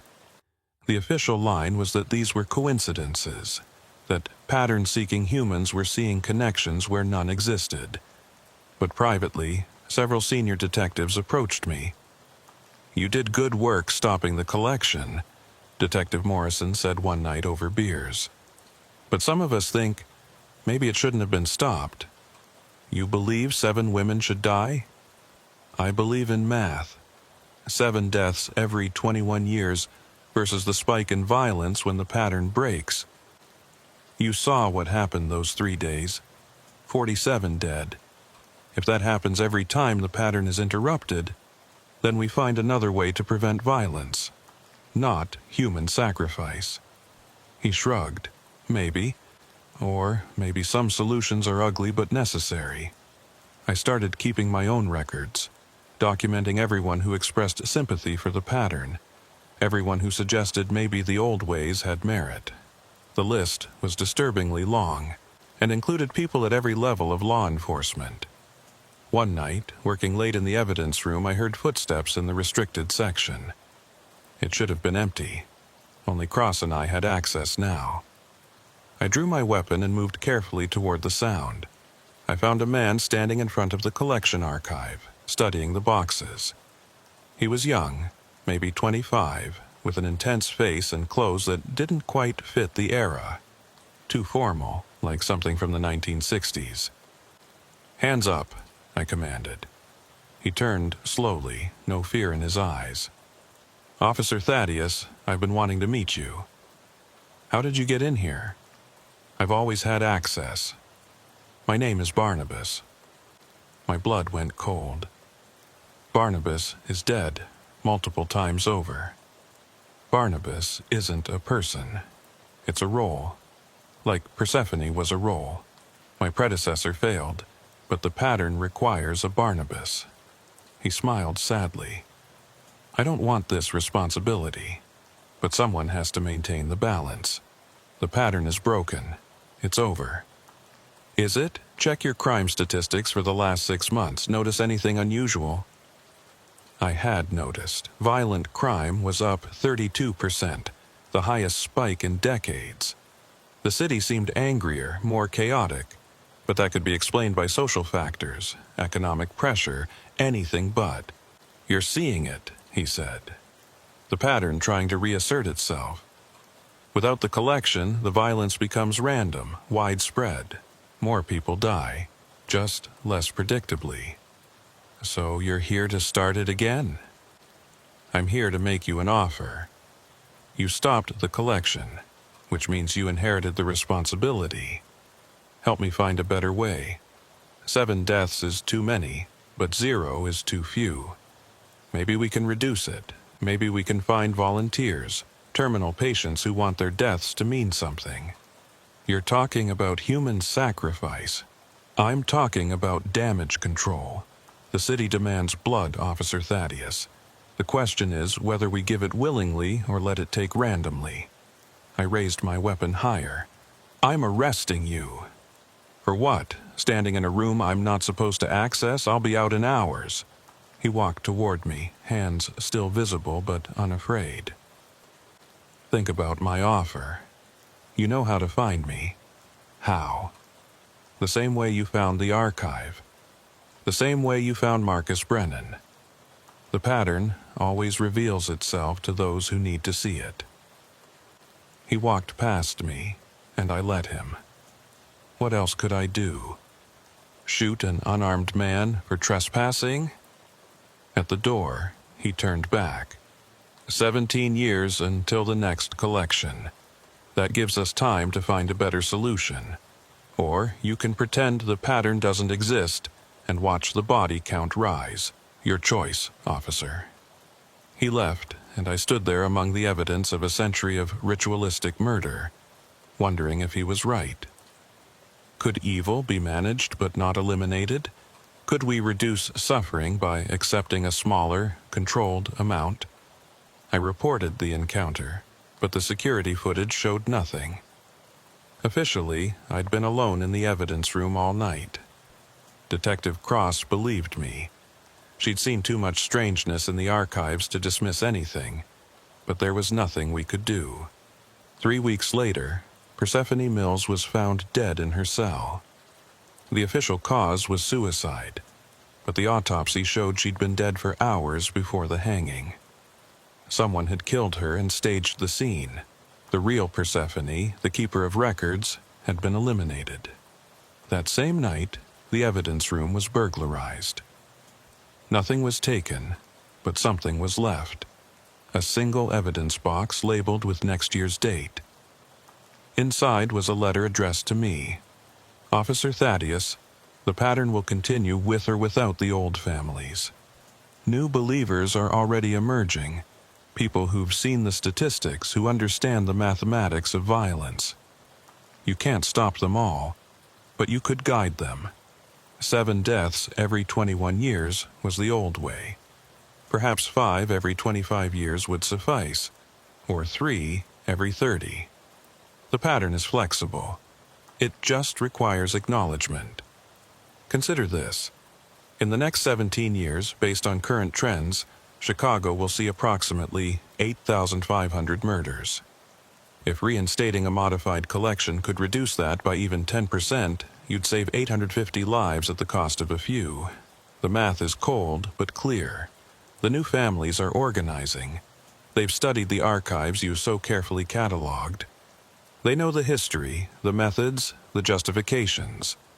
They will act with or without your cooperation. But with your guidance, perhaps they could act more humanely. The choice, as always, is yours. B. I burned the letter, but the words stayed with me.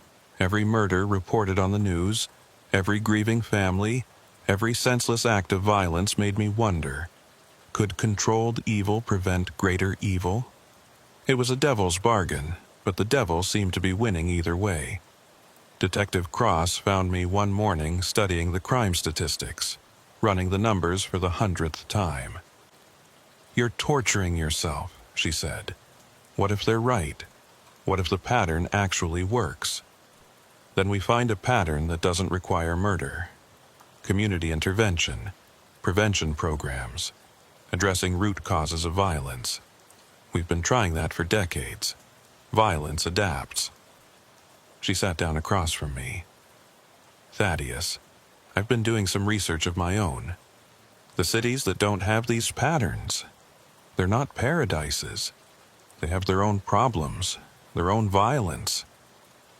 The pattern might not be preventing anything. It might just be giving people an illusion of control. Or maybe those cities have their own patterns we haven't discovered yet." She couldn't argue with that. We'd found too many hidden traditions, too many secret histories. I continued working in the evidence room for another year, watching for signs of new patterns emerging. I found them, small at first, tentative. Someone was testing the waters, seeing if they could restart the collection without detection. 3 women died over 3 months, all positioned similarly to the collection victims but with small variations. The killer was learning, experimenting. I tracked the patterns, built a profile, and eventually identified him. A young man named Brandon Mills, whose grandmother was Barbara Nolan, the 1987 killer. Another family member, another generation trying to continue the tradition. We arrested him before he could kill again. He confessed immediately, seeming almost relieved. "I didn't want to do it," he said during interrogation. "But I kept having dreams, seeing visions of Chicago burning, drowning, dying. The only way to stop them was to continue the pattern. My grandmother taught me, before she died. She said it was a responsibility, a burden our family carried." "Your grandmother died in prison in 1987. "No, she didn't. She lived under a different name, raised me to understand the necessity. When the dreams started, I knew it was my turn." The dreams. Other suspects had mentioned them. Visions of catastrophe that could only be prevented by completing the collection. Mass delusion, or something more. Dr. Sarah Chen, a psychiatrist brought in to evaluate Brandon, had a theory. Generational trauma combined with inherited delusion. These families have been telling themselves these stories for so long, they've become neurologically programmed to believe them. The stress of fighting these inherited beliefs might actually trigger visual and auditory hallucinations. It was a comforting explanation, one that fit within normal understanding. But it didn't explain the statistical anomalies, the patterns that seemed to transcend individual actors. Brandon Mills was convicted and sentenced to life. But during the trial, I noticed people in the gallery taking notes, studying the proceedings with unusual intensity. New believers, perhaps, learning from the mistakes of the old. After the trial, I finally took a leave of absence. I needed distance from the evidence room, from the patterns, from the constant weight of impossible choices. I spent 3 months in Michigan, staying with my sister, trying to remember what normal life felt like. But even there, I found patterns. The local newspaper had a series of unsolved murders from the 1950s. 7 women over 7 weeks, all positioned identically. A copycat of Chicago's collection, or evidence that the pattern had spread. I returned to Chicago with a new perspective. The patterns weren't going away, whether they were real or delusion.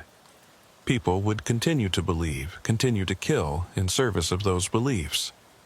The best I could do was watch, document, and intervene when possible.